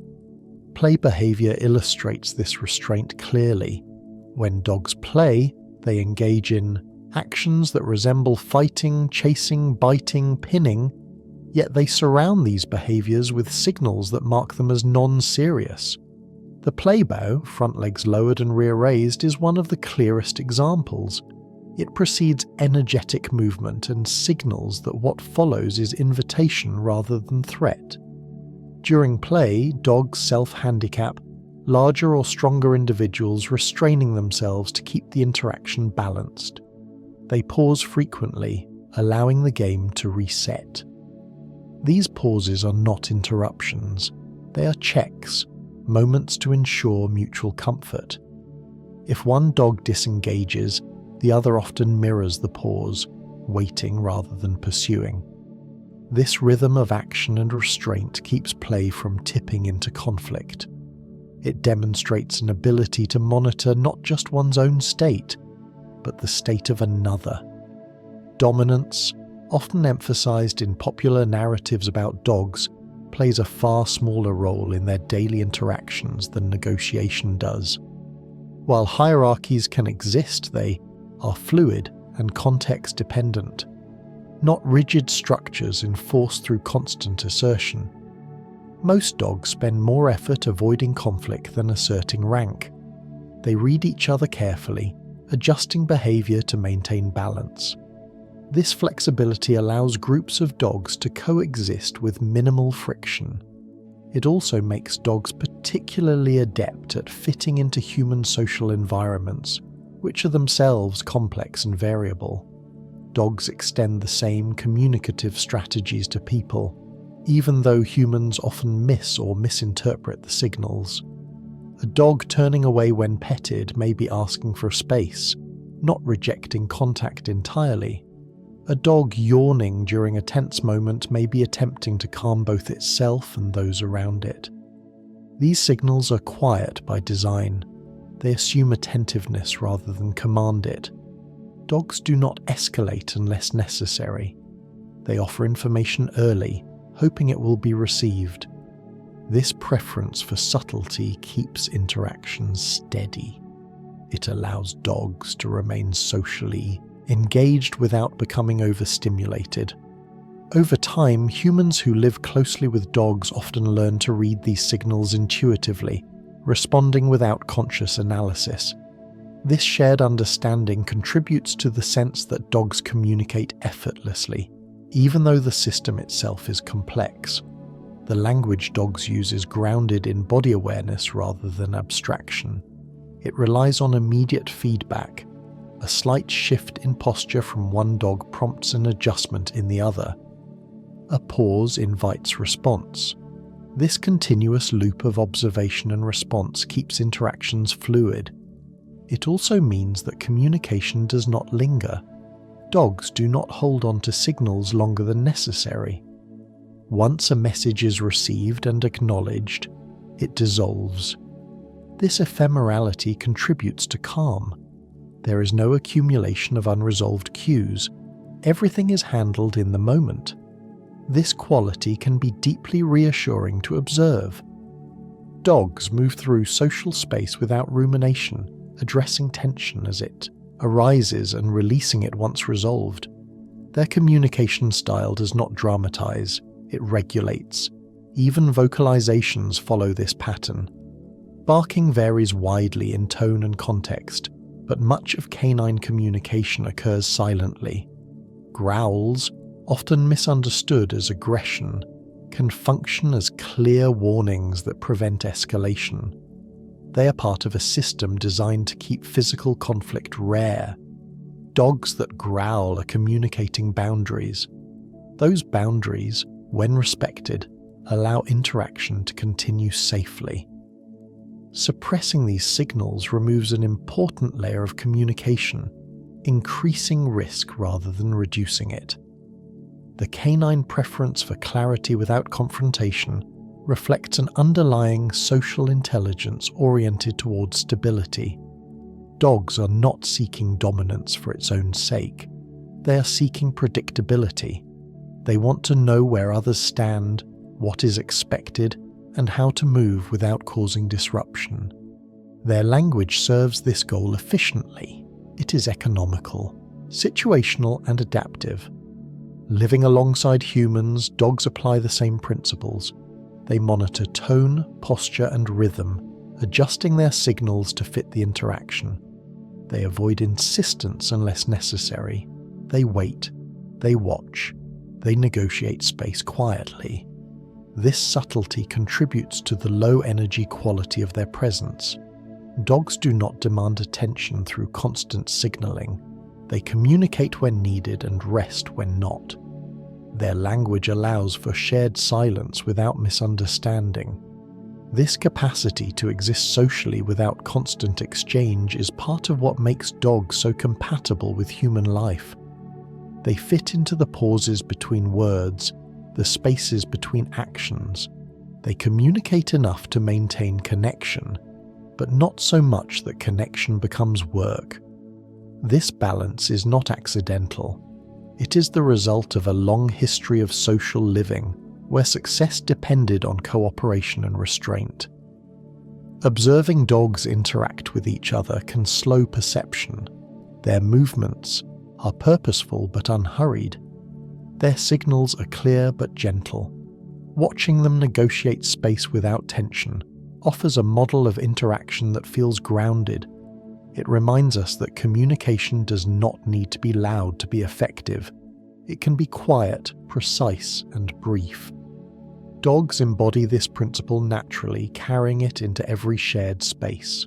As dogs move through life, the same patterns of restraint and attentiveness that shape their communication also shape their growth, unfolding at a pace that rarely demands urgency. A dog's life does not progress in sharp stages marked by sudden change, but in gradual shifts that feel natural within the rhythm of shared days. In early weeks, puppies enter the world with senses still forming, their eyes closed, their movements uncoordinated, their needs simple and immediate. Warmth, proximity, and nourishment define this first phase. They learn before they understand, absorbing information through touch, scent, and sound. The presence of a mother and littermates provides structure without instruction. Boundaries are communicated through gentle corrections, pressure, and withdrawal rather than force. Puppies learn what is acceptable by experiencing the consequences of their actions in small, manageable ways. A nip that is too hard ends play. A push that disrupts balance invites correction. These lessons are brief and proportional, allowing learning to occur without fear. As their senses sharpen, puppies begin to explore. Curiosity emerges gradually, not as reckless movement, but as tentative investigation. They test surfaces with paws, mouths, and noses, gathering information about texture, resistance, and response. Play becomes the primary teacher. Through play, puppies rehearse adult behaviors in softened form. Chasing, wrestling, and biting are practiced with built-in limits. Self-control develops alongside excitement. A puppy that oversteps is met with feedback, not punishment. This feedback shapes behavior without imprinting anxiety. Observation plays an equally important role. Puppies watch older dogs and humans closely, learning patterns without direct intervention. They notice routines, reactions, and expectations. This observational learning allows them to adapt quickly to their environment. Rather than requiring constant correction, puppies align themselves with what already exists. As they grow, their bodies lengthen, coordination improves, and energy increases, but learning remains grounded in repetition rather than instruction. The environment does most of the teaching. Over time, instinct and experience merge. Adult behavior emerges not as a fixed set of traits, but as a flexible response to context. Dogs carry instinctual tendencies shaped by breed and ancestry, but these tendencies are refined by lived experience. A herding dog may circle and watch. A guarding dog may remain alert at thresholds. Yet within these patterns, individual variation thrives. A dog raised in a quiet home may express its instincts softly. One raised in a busy environment may become adept at filtering stimulation. Neither is more correct. Each reflects adaptation. Adult dogs settle into routines that mirror their surroundings. They learn when activity typically occurs and when rest is expected. They adjust their energy accordingly. This adjustment is not resignation. It is efficiency. Dogs conserve energy when nothing is required and mobilize when it is. Their behavior becomes economical, shaped by the predictable rhythms of shared life. Over time, the intense curiosity of puppyhood softens into attentive presence. Exploration gives way to familiarity. This shift does not represent loss, it represents integration. The world becomes known. There is less need to investigate every detail. Comfort replaces novelty. Dogs often find satisfaction in repetition, walking the same paths, resting in the same places, engaging in familiar interactions. These repetitions reinforce stability. They allow the dog's nervous system to remain regulated. In adulthood, learning continues, but it is quieter. Dogs refine rather than reinvent. They become more selective in their responses, less likely to react impulsively. This restraint is not imposed. It grows naturally from experience. Dogs that have learned the contours of their environment can predict outcomes with greater accuracy. Prediction reduces uncertainty. Reduced uncertainty supports calm. As years pass, physical changes appear gradually. Movement may slow. Recovery after exertion may take longer. Sensory acuity may shift subtly. Yet aging in dogs is not experienced as decline in the human sense. It is a redistribution of energy. Older dogs often become more deliberate, choosing comfort over exploration, rest over constant engagement. Their attention may narrow, but it also deepens. They focus on what matters within their established world. Familiar scents, familiar voices, familiar routines carry increased significance. Aging dogs often sleep more, not because they are disengaged, but because rest becomes more valuable. Their sleep is not empty. It is filled with memory and sensation, their bodies processing a lifetime of information. Social bonds remain strong. In some cases, they intensify. Older dogs often seek proximity rather than stimulation, preferring to remain near trusted companions. This preference reflects a shift in priorities rather than loss of capacity. The world does not disappear. It simplifies. Importantly, dogs do not measure their lives against expectations of productivity or achievement. They do not experience aging as failure. They adjust without narrative. When movement becomes slower, they move slower. When hearing softens, they rely more on sight and scent. These adjustments occur organically without resistance. This acceptance contributes to the emotional evenness of their life cycle. There is no urgency to accomplish before time runs out. There is only adaptation to what is present. For humans observing this process, there can be a quiet lesson. Dogs model a way of moving through time that does not cling to earlier versions of self. Each stage contains its own completeness. Puppyhood is full of discovery. Adulthood is full of familiarity. Aging is full of presence. None is superior. Each flows into the next, without sharp boundaries. This continuity reflects the broader patterns of canine existence. From early development through later years, dogs remain grounded in the present, responding to their environment as it is rather than as it was or might be. Their life cycle does not demand reflection. It unfolds. This unfolding is supported by the same biological and social mechanisms that have shaped dogs since their earliest days beside humans. Calm observation, adaptability, and restraint guide growth at every stage. There is no rush. There is no dramatic transformation.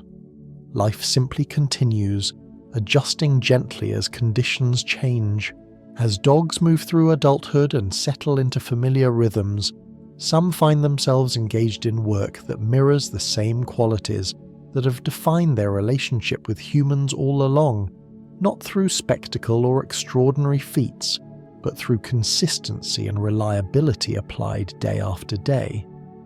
The work dogs do in the world often appears impressive when described from the outside, yet from the dog's perspective it unfolds as routine, shaped by repetition, environment, and instinct refined through experience.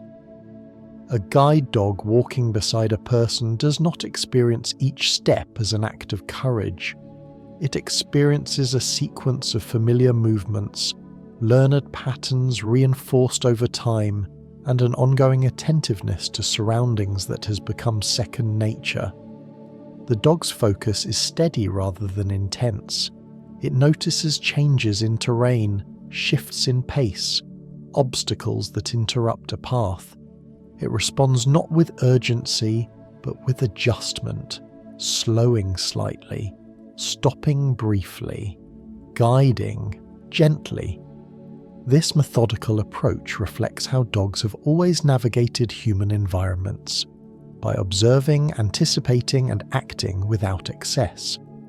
Therapy dogs working in hospitals or care facilities move through quiet spaces with similar composure. They do not arrive to transform a moment dramatically. They sit, they lean, they allow touch. Their presence is predictable. They offer warmth and steadiness rather than excitement. The benefit they provide comes from consistency, from the fact that they respond in familiar ways regardless of context. For people experiencing stress or isolation, this predictability can be grounding. The dog does not ask questions or require explanation. It remains present, performing the same small actions that have always defined companionship. Detection dogs, often associated with heightened alertness, operate through repetition rather than intensity. Whether trained to identify specific scents related to substances, medical conditions, or environmental changes, these dogs work by following routines that align closely with their natural sensory strengths. Their extraordinary abilities are extensions of ordinary canine perception, refined through training that emphasizes clarity and consistency.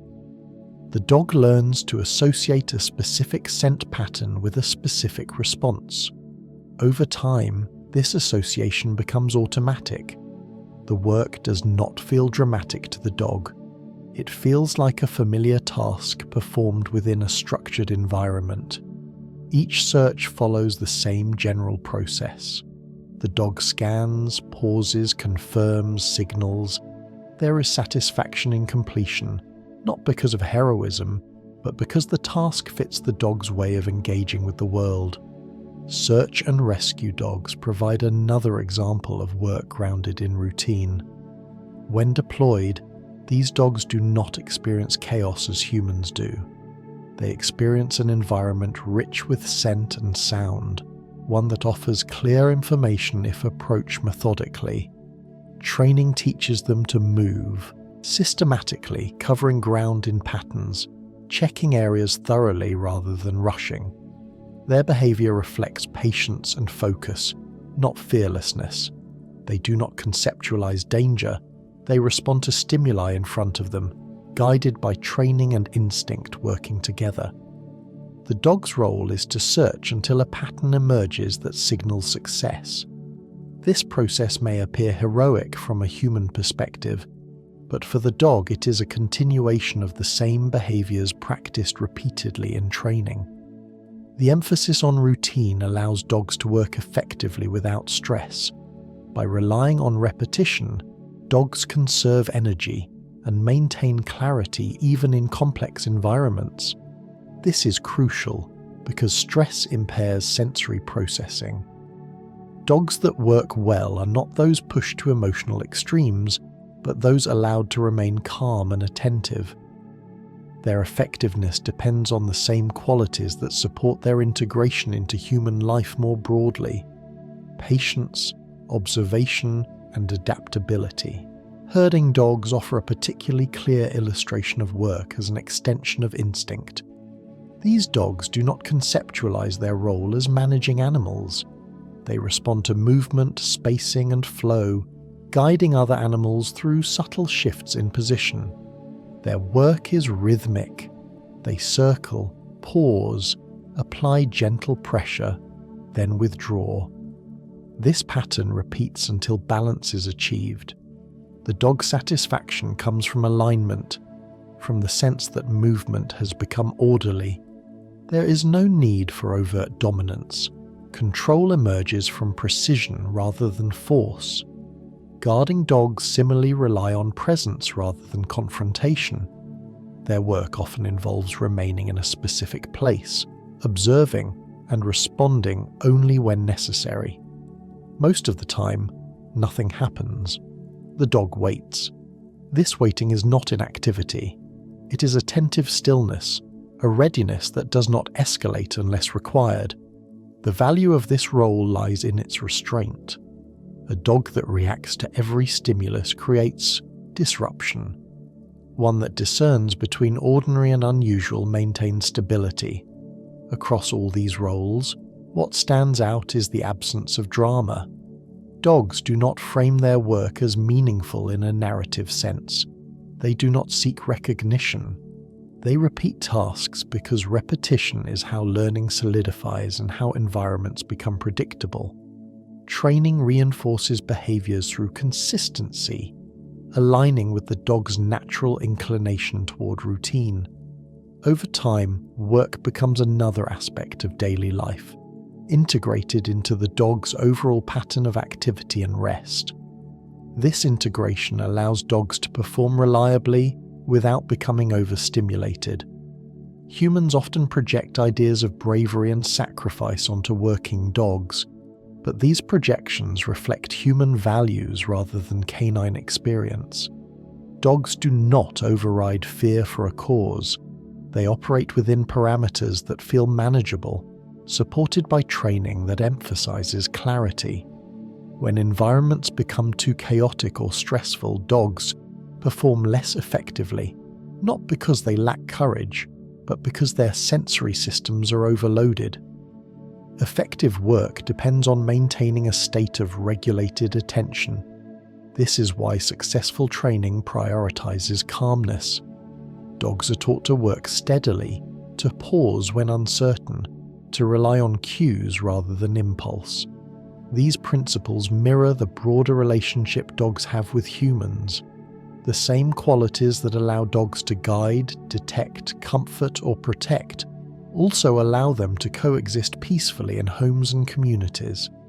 Their work is not separate from who they are. It is an expression of their way of engaging with the world. By framing canine work as routine rather than heroic, it becomes easier to see its continuity with everyday behavior. A dog guiding a person through a busy street is applying the same attentiveness it uses when navigating a familiar path at home. A therapy dog sitting quietly beside someone is doing what dogs have always done, remaining present and responsive. A detection dog following a scent is using the same sensory focus it applies during an ordinary walk. The difference lies not in intensity, but in context.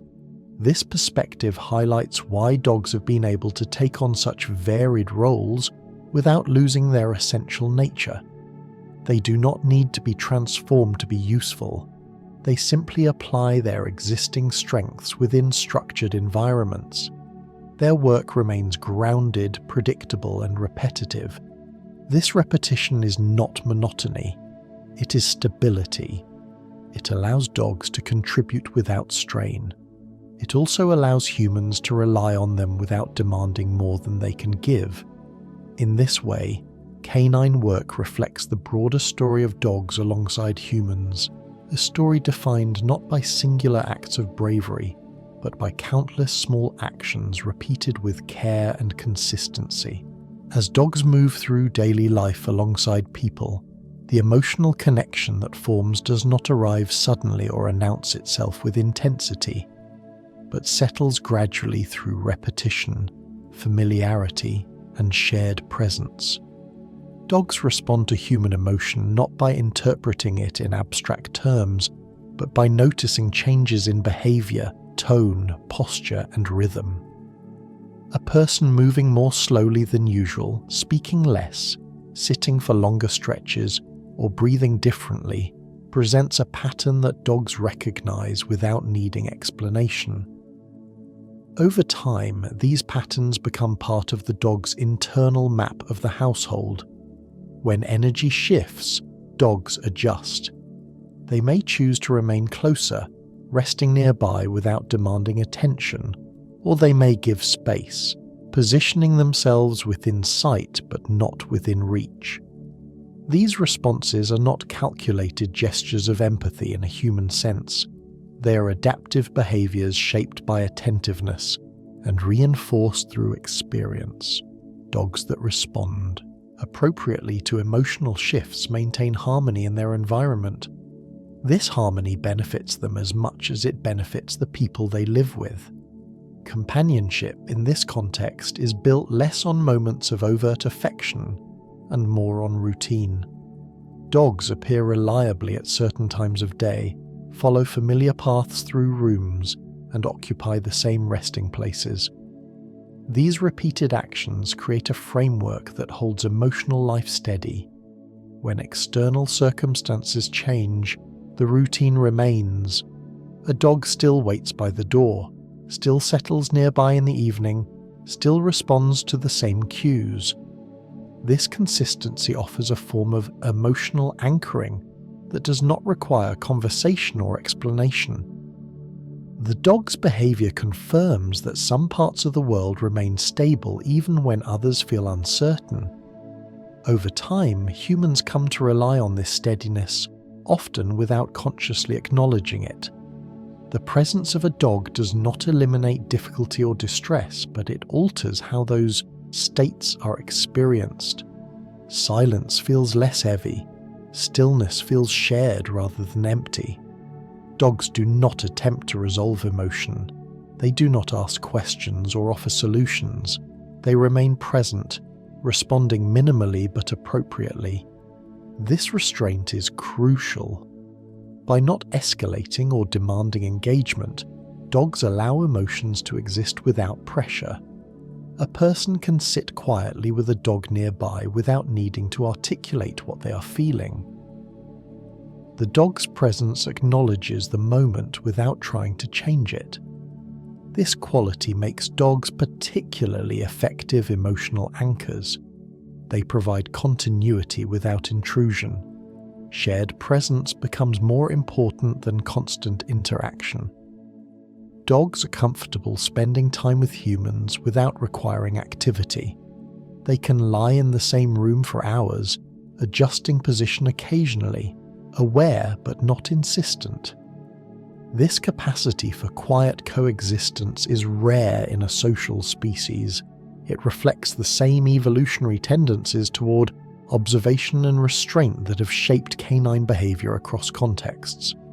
Dogs do not interpret inactivity as rejection. They do not fill silence to avoid discomfort. They allow it.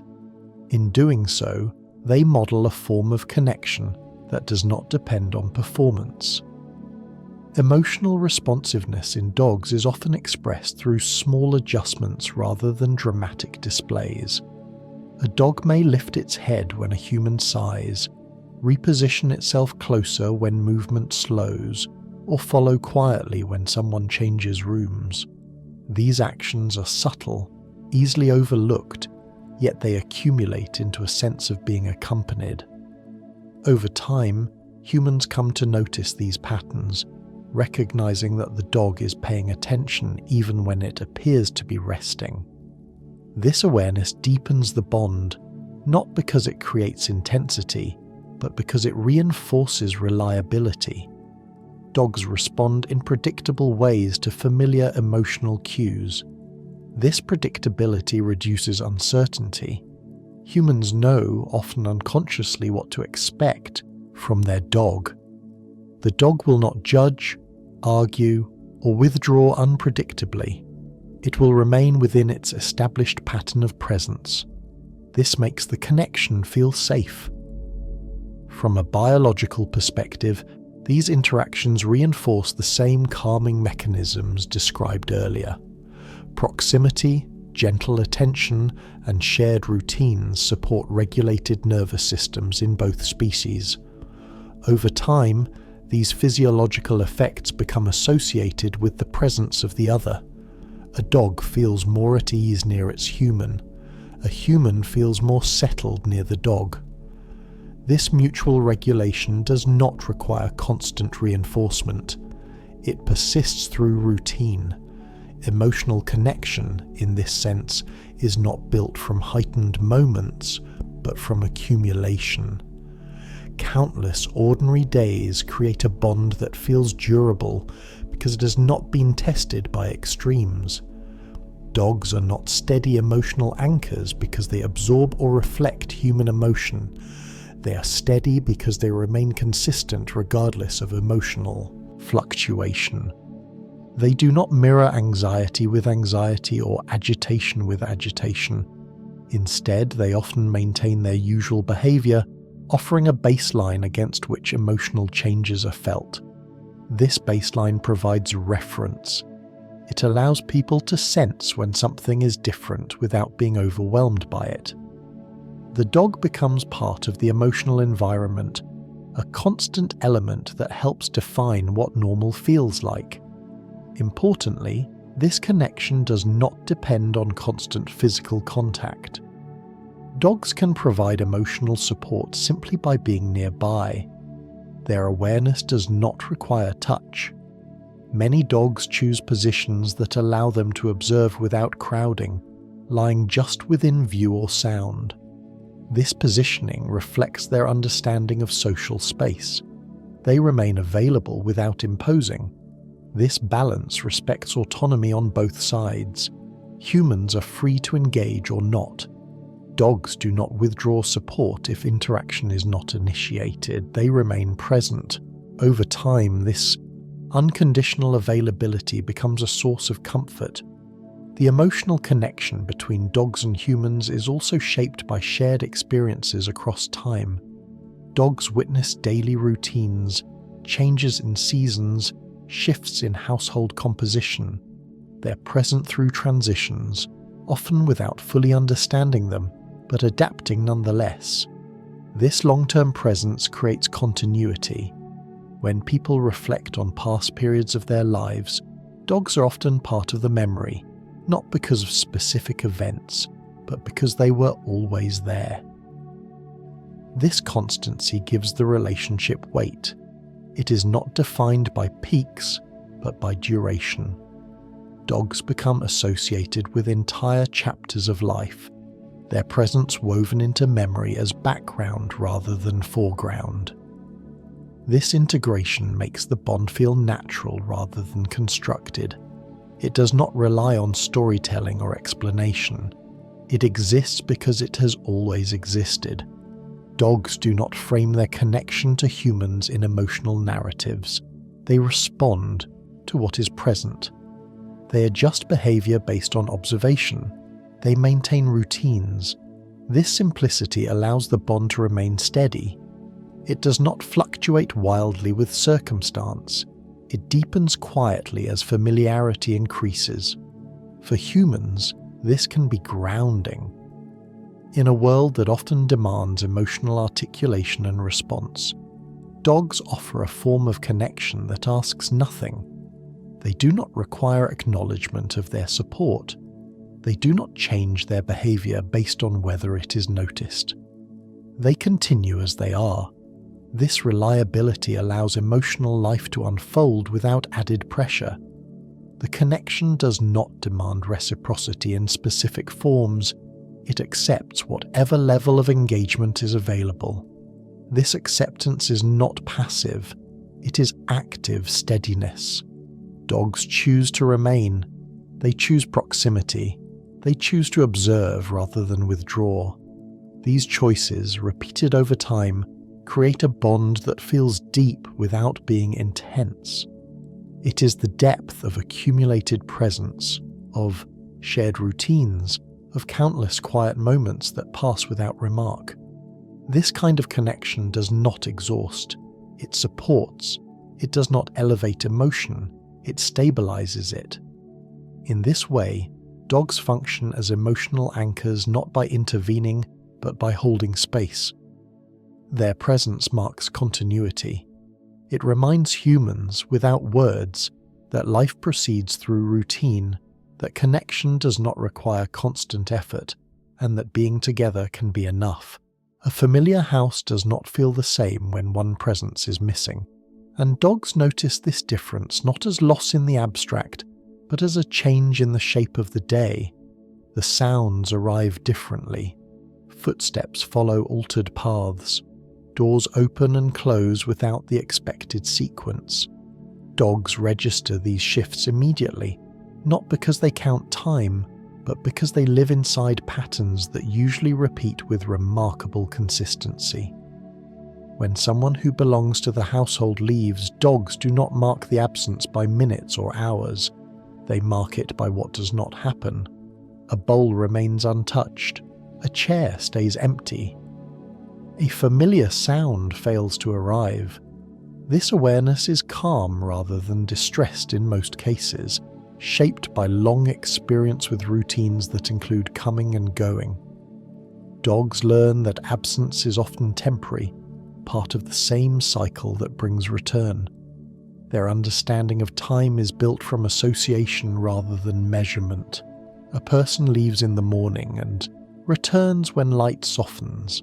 Another leaves for longer stretches and returns with unfamiliar scents. Over repeated experiences, dogs form expectations grounded in sensory cues rather than dates. Memory plays a quiet but central role in this process. Dogs retain long-term memories of people and places, not as narratives but as sensory imprints. A person encountered years earlier may still be recognized instantly by scent, posture, or voice.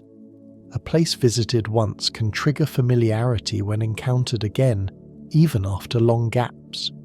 These memories do not fade in linear fashion.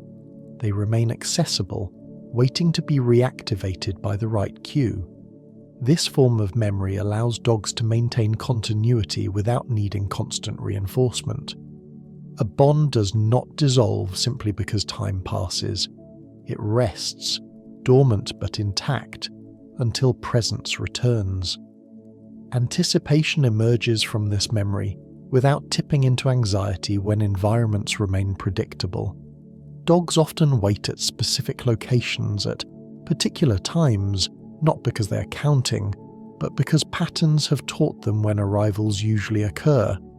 This waiting is not restless. It is a settled expectation, informed by experience. A dog may lift its head when a familiar hour approaches, ears adjusting to distant sounds, posture attentive but relaxed. If nothing happens, the dog does not spiral into uncertainty. It adjusts, returns to rest, and remains open to the possibility of later change. This flexibility is crucial. It allows dogs to accommodate variation without distress. When routines shift permanently, dogs adapt gradually. New patterns form.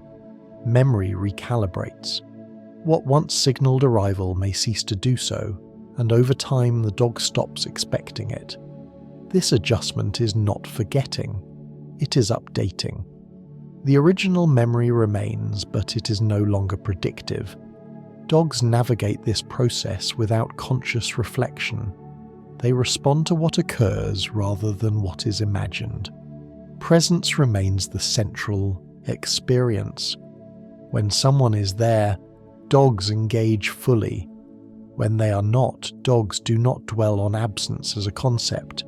They continue with what is available, resting, observing, maintaining readiness without fixation. This mode of being allows dogs to live in extended stretches of time without emotional exhaustion. Their lives are not segmented into before and after, they are continuous. Even memory itself functions this way. Rather than replaying events, dogs hold impressions. A place feels safe. A person feels familiar. These feelings persist independently of immediate presence. This persistence explains why dogs can settle comfortably in environments where change is slow and predictable. They carry a sense of continuity with them.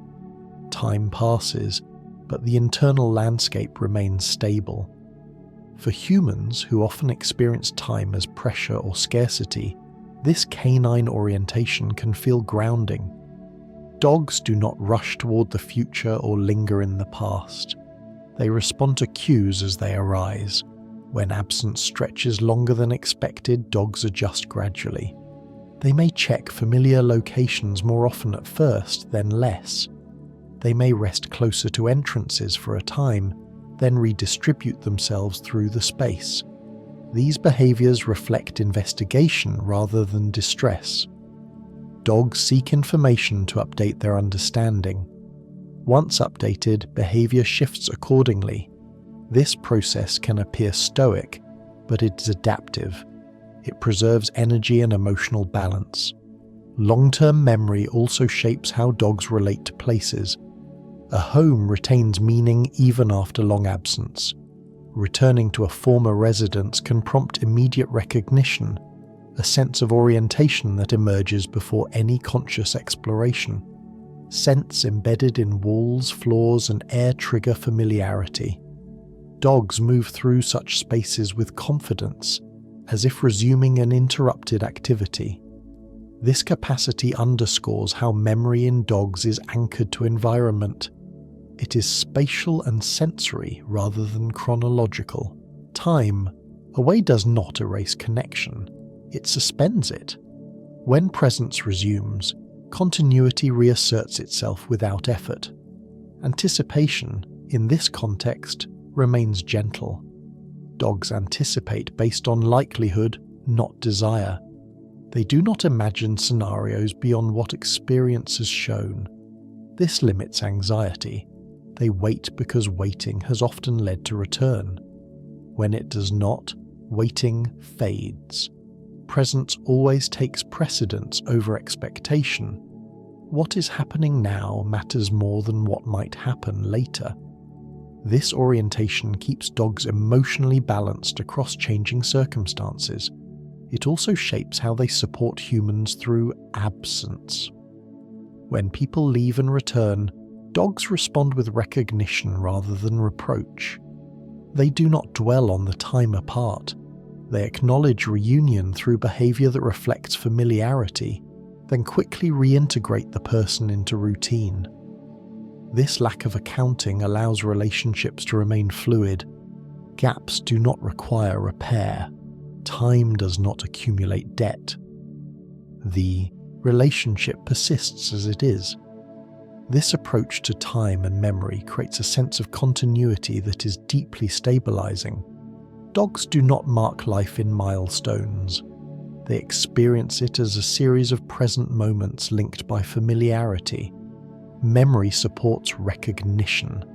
Anticipation supports readiness. Absence becomes another condition to navigate rather than a rupture to resolve. This framework explains why dogs can live contentedly through long days, quiet seasons, and gradual change. Their internal world is not fragmented by reflection. It is unified by presence. For humans sharing space with dogs, this quality can subtly reshape the experience of time. Waiting feels less empty. Silence feels inhabited. Days feel anchored by routine rather than urgency. The dog remains there, responding to what is, holding continuity without needing to name it. This steadiness persists regardless of circumstance, offering a way of moving through time that does not demand constant attention. It simply continues, adapting gently as patterns shift.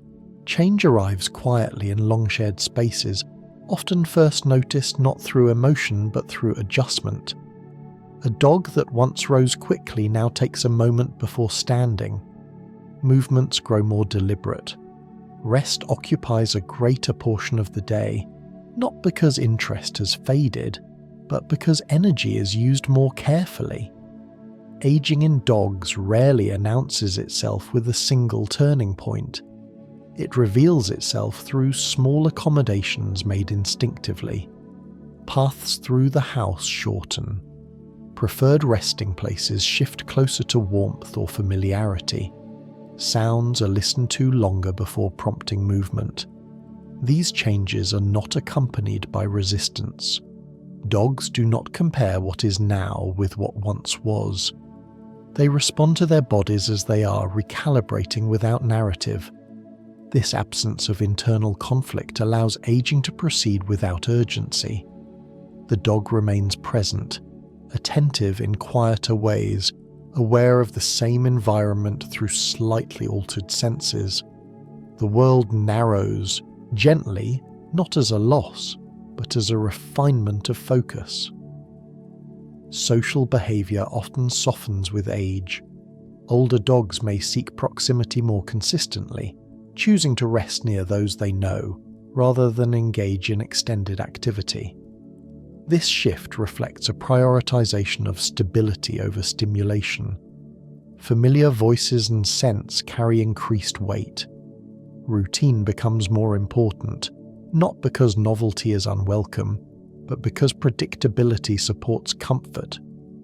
Dogs that have lived long alongside humans often synchronize their slowing pace with the household, adjusting expectations without requiring explanation. Their behavior remains communicative, but it grows subtler.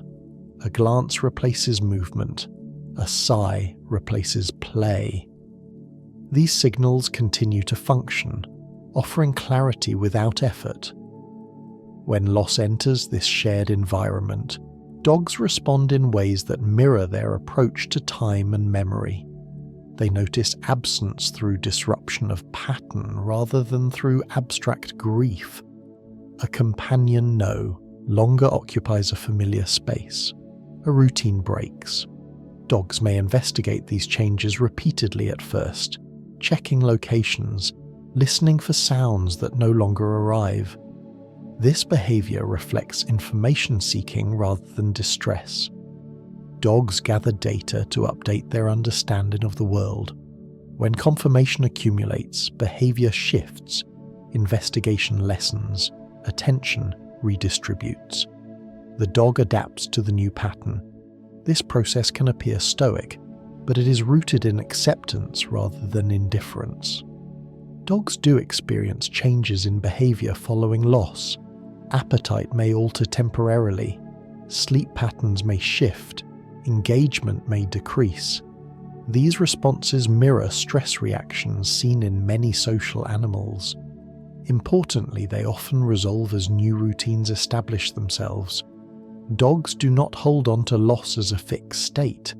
They respond to what remains.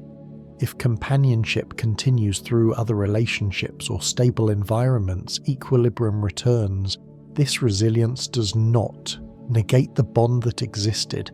It reflects the dog's capacity to remain grounded in presence rather than memory alone. Humans often experience grief differently, layering reflection, narrative, and anticipation onto absence. Dogs, by contrast, navigate loss through adjustment. They do not seek meaning, they restore balance.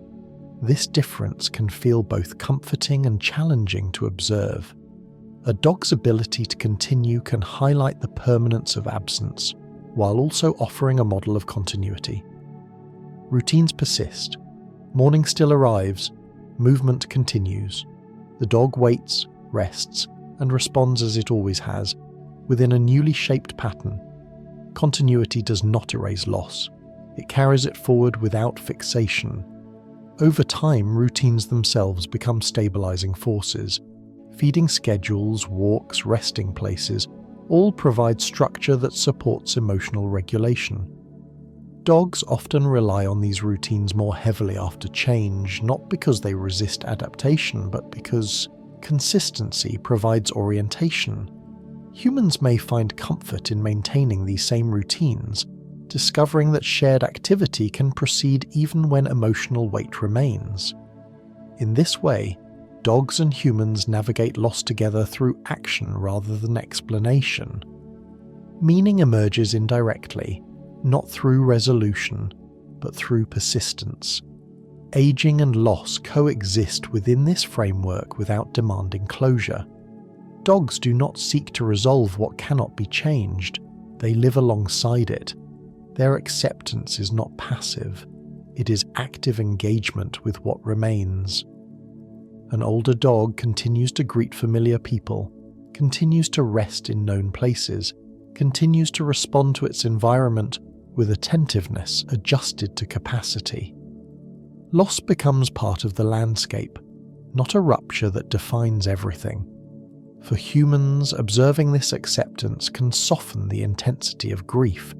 It does not remove it, but it alters its texture. The presence of a dog that continues to live fully within altered circumstances can make space for emotions without forcing them toward conclusion. Meaning, in this context, does not arrive as an answer.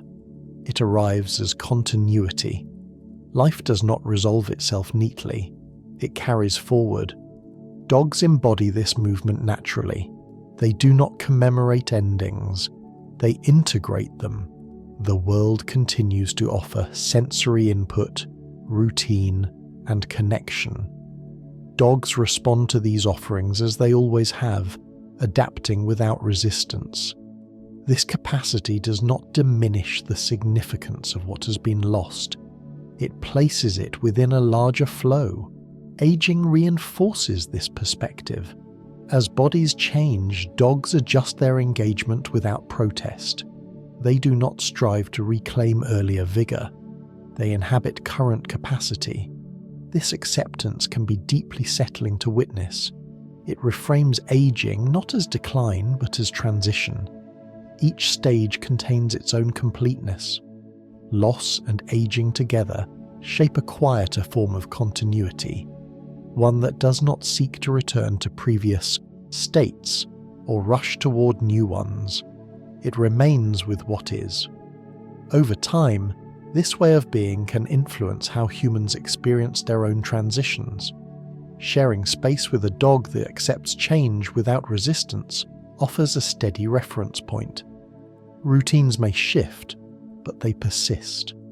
Presence remains central. Meaning does not require resolution. It exists in the ongoing nature of shared life, in the fact that connection continues in altered form. Dogs do not teach this lesson deliberately. They live it. Their acceptance unfolds without explanation, offering a calm companion through the inevitable changes that mark long lives. The house holds a different quality when a dog is resting nearby, not because anything is happening, but because something has settled. Movement slows almost imperceptibly. Sounds that might otherwise pass unnoticed begin to register. The faint hum of electricity in the walls, the distant rush of air through a vent, the soft rhythm of breathing that does not belong to you. A dog lying on the floor or curled on a familiar piece of furniture occupies space without demanding attention. There is no expectation attached to their presence. They are not waiting for instruction or interaction. They are simply there, part of the environment in the same way light or temperature becomes part of a room. This kind of shared stillness is one of the most common and least remarked upon aspects of living with dogs, yet it forms the foundation of the relationship. Dogs spend a large portion of their lives resting.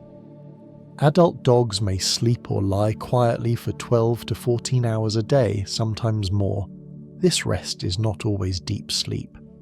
Often it's a state of relaxed awareness, eyes partially closed, ears still capable of registering changes in sound, body positioned in a way that allows easy adjustment if needed. In this state, dogs are neither disengaged nor alert. They exist in a middle ground that feels remarkably similar to the way humans experience moments just before sleep, when thoughts soften and the body feels supported by its surroundings. Sharing space with the dog in this state can subtly influence human physiology. Studies have shown that the presence of a calm animal can lower heart rate and reduce cortisol levels even without direct contact. The effect does not rely on petting or eye contact. It emerges from proximity and the perception of safety. A dog at rest signals that the environment is stable. Dogs are attuned to changes in their surroundings that humans often ignore. If they remain settled, it suggests that nothing requires immediate response. Over time, humans living with dogs internalize this signal, responding unconsciously by relaxing their own vigilance. Everyday household sounds take on a different character in these moments. The ticking of a clock, the distant movement of traffic, the occasional creak of the building settling are no longer interruptions. They become part of a steady background. Dogs do not react to these sounds because they have learned their patterns. A refrigerator turning on does not prompt concern. A car passing outside does not require investigation. The dog's continued stillness communicates that these sounds are known quantities, elements of a familiar soundscape. Humans hearing these sounds through the filter of the dog's calm often stop categorizing them as noise. They blend into a single, continuous auditory field. This shared acceptance of the environment creates a sense of cohesion within the space. Presence without interaction is a defining feature of these quiet moments. Dogs do not need to be engaged constantly to feel connected. They are comfortable occupying the same room without exchanging signals. This contrasts with many human relationships, which often rely on conversation or activity to maintain connection. With dogs, connection persists through co-presence. A dog resting near a person while they read, work, or simply sit does not signal boredom or detachment. It signals trust. The dog chooses to remain close because proximity itself is valuable. This choice does not require reinforcement. It is self-sustaining. Over time, these moments accumulate, forming a continuous thread of shared life that feels substantial despite its lack of dramatic content. Observation becomes easier in these states. Without the need to respond or perform, attention can drift gently across details. The rise and fall of the dog's chest, the way their body shifts slightly as they settle more comfortably, the occasional twitch of a paw or ear as they transition between lighter and deeper rest. These movements are small and unremarkable, yet they carry a sense of life unfolding at a slower pace. Watching a resting dog often reveals how little effort is required to exist comfortably. The body finds a position that works and remains there until adjustment is needed. There is no restlessness driven by thought. The dog does not evaluate the quality of rest. It simply rests. Familiarity plays a central role in shaping these quiet moments. Dogs tend to return to the same resting places repeatedly. A particular corner of the room, a spot near a window, a place where sunlight falls at a certain angle during part of the day. These locations are chosen through experience rather than preference in the abstract. They offer predictable comfort. Humans often adapt their own habits around these choices, stepping carefully to avoid disturbance, arranging furniture to preserve these resting spots.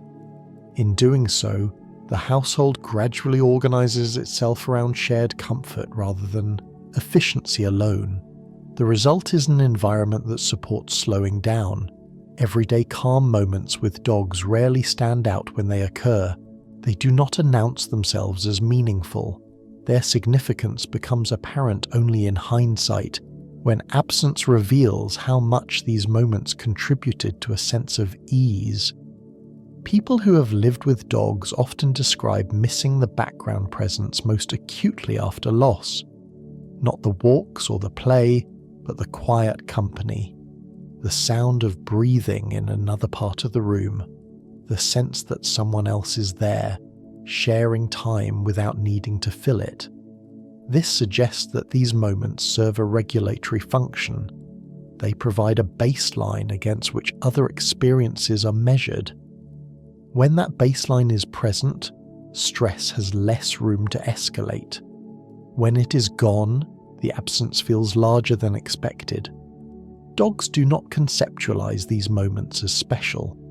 For them, resting near familiar people is simply part of daily life. They do not seek to make the moment memorable. This lack of intention allows the moment to remain uncomplicated. Humans often benefit from this simplicity. In the presence of a resting dog, there is no pressure to engage, no obligation to perform relaxation. Calm arises as a byproduct of shared stillness rather than as a goal. Over time, this association can make it easier for people to access similar states of calm even when alone, having learned through repeated experience what an unforced resting state feels like. These quiet moments do not exist in isolation from the rest of the dog's life. They are connected to the routines, work, play, and emotional exchanges that occur throughout the day. Because those aspects are predictable and balanced, rest becomes reliable. Dogs rest well because their needs are met in a structured way. Humans observing this pattern may find reassurance in its simplicity. Activity and rest are not in competition. They alternate naturally. The presence of a dog resting nearby embodies this rhythm without explanation. Nothing needs to be resolved or understood. The moment exists and then passes, replaced by another equally ordinary moment. In this way, shared quiet becomes one of the most effective ways dogs influence human experience, not through action, but through example. Dogs appear in family photographs without being the subject of them, standing at the edge of frames or blurred in motion, present without ceremony. They move through generations not as milestones but as background continuity, linking childhood memories to adult routines in ways that feel ordinary while they are happening, and only later reveal their depth. A child grows up with a dog whose name becomes inseparable from the house they lived in at the time, from the streets they walked, from the seasons they remember most clearly. Years later, another dog occupies a different home, with a different rhythm, and yet the experience feels familiar rather than new. The gestures repeat across time, a leash lifted from its hook, a bowl set down at roughly the same hour each day, a body settling near human feet in the evening. These actions do not accumulate into a lesson or a moral. They persist because they work. Dogs remain because the arrangement endures. Across centuries, across cultures, across individual lives, dogs have continued to occupy this role without needing reinvention. They do not require justification. They do not ask to be noticed as symbols or achievements. They remain alongside humans because the relationship functions at a basic level of daily living. A dog shares space, adjusts to routine, responds to presence, and accepts change with minimal friction. Humans, in turn, make room, provide structure, and adapt their lives slightly to accommodate another being. The exchange is simple enough to repeat indefinitely. In this simplicity lies its strength. Dogs pass through families in a way that feels less like replacement and more like succession. Each dog is distinct, with its own temperament and habits, yet the role remains recognizable. A new dog does not erase the memory of the last. It does not need to. The space they occupy is not a vacancy to be filled, but a pattern that resumes. This continuity allows grief and attachment to coexist without contradiction. Love does not require exclusivity to remain meaningful. It expands to include what comes next. Dogs seem to understand this instinctively. They arrive without awareness of what preceded them and settle into routines already shaped by other lives. Humans adjust these routines slightly, not to replicate the past but to meet the present. Over time, the adjustments feel natural. The household finds its rhythm again, not because anything has been resolved, but because life continues to move forward in small, manageable steps. Dogs across generations do not change the direction of human lives, they accompany them. A person may move cities, change careers, raise children, age, and adapt to loss, all while dogs remain part of the environment through which these changes occur. Their presence does not mark transitions with fanfare. Instead, it smooths the passage between phases. A dog that waits at the door does not care whether the person returning is young or old, successful or uncertain. The response is the same. This consistency offers a rare form of stability in a world that otherwise demands constant adaptation. Over long periods of time, this stability becomes invisible. It is simply how things are. Only when it is interrupted does its significance become clear. The unremarkable persistence of companionship is what allows it to endure. Dogs do not require constant engagement to maintain connection. They are content to share time without filling it. This makes them uniquely suited to coexist with human lives that are often crowded with intention and distraction. A dog does not compete for attention. It remains available. Over years, this availability becomes a quiet anchor. People may not think about it consciously, but their days are shaped around this steady presence. Morning begins with movement that includes another body. Evening ends with shared stillness. These patterns repeat across decades, across households, across cultures, without losing their effectiveness. There's no need to summarize what dogs have meant to humans, because their meaning is not contained in a single idea. It exists in accumulation, in the repetition of small actions, in the way a dog's presence fades into the background while still shaping the emotional tone of a space. Dogs do not demand interpretation. They do not require that humans articulate the value of the relationship. It is enough that it continues. This continuation does not aim toward an endpoint. There is no final understanding to reach, no conclusion to draw. Dogs will continue to be born, adopted, raised, aged, and lost, and humans will continue to make room for them in their lives, often without reflecting on why. The arrangement persists because it fits into the structure of daily living. It asks for attention, care, and adjustment, but it offers something equally simple in return: presence. As time moves forward, the specific details change. Breeds shift in popularity. Living spaces grow smaller or larger. Routines adapt to new technologies and new ways of working. Yet the basic shape of the relationship remains recognizable. A dog resting nearby, a human moving through their day with another living being sharing the space. This shape has endured for thousands of years without needing reinforcement. It does not rely on memory or anticipation. It exists in the present, moment by moment, repeating itself in ways that feel both ordinary and irreplaceable. The story does not end because there is no point at which it needs to stop. It continues quietly, unfolding wherever humans and dogs share space, settling into the background of life where it has always been. Sleep well,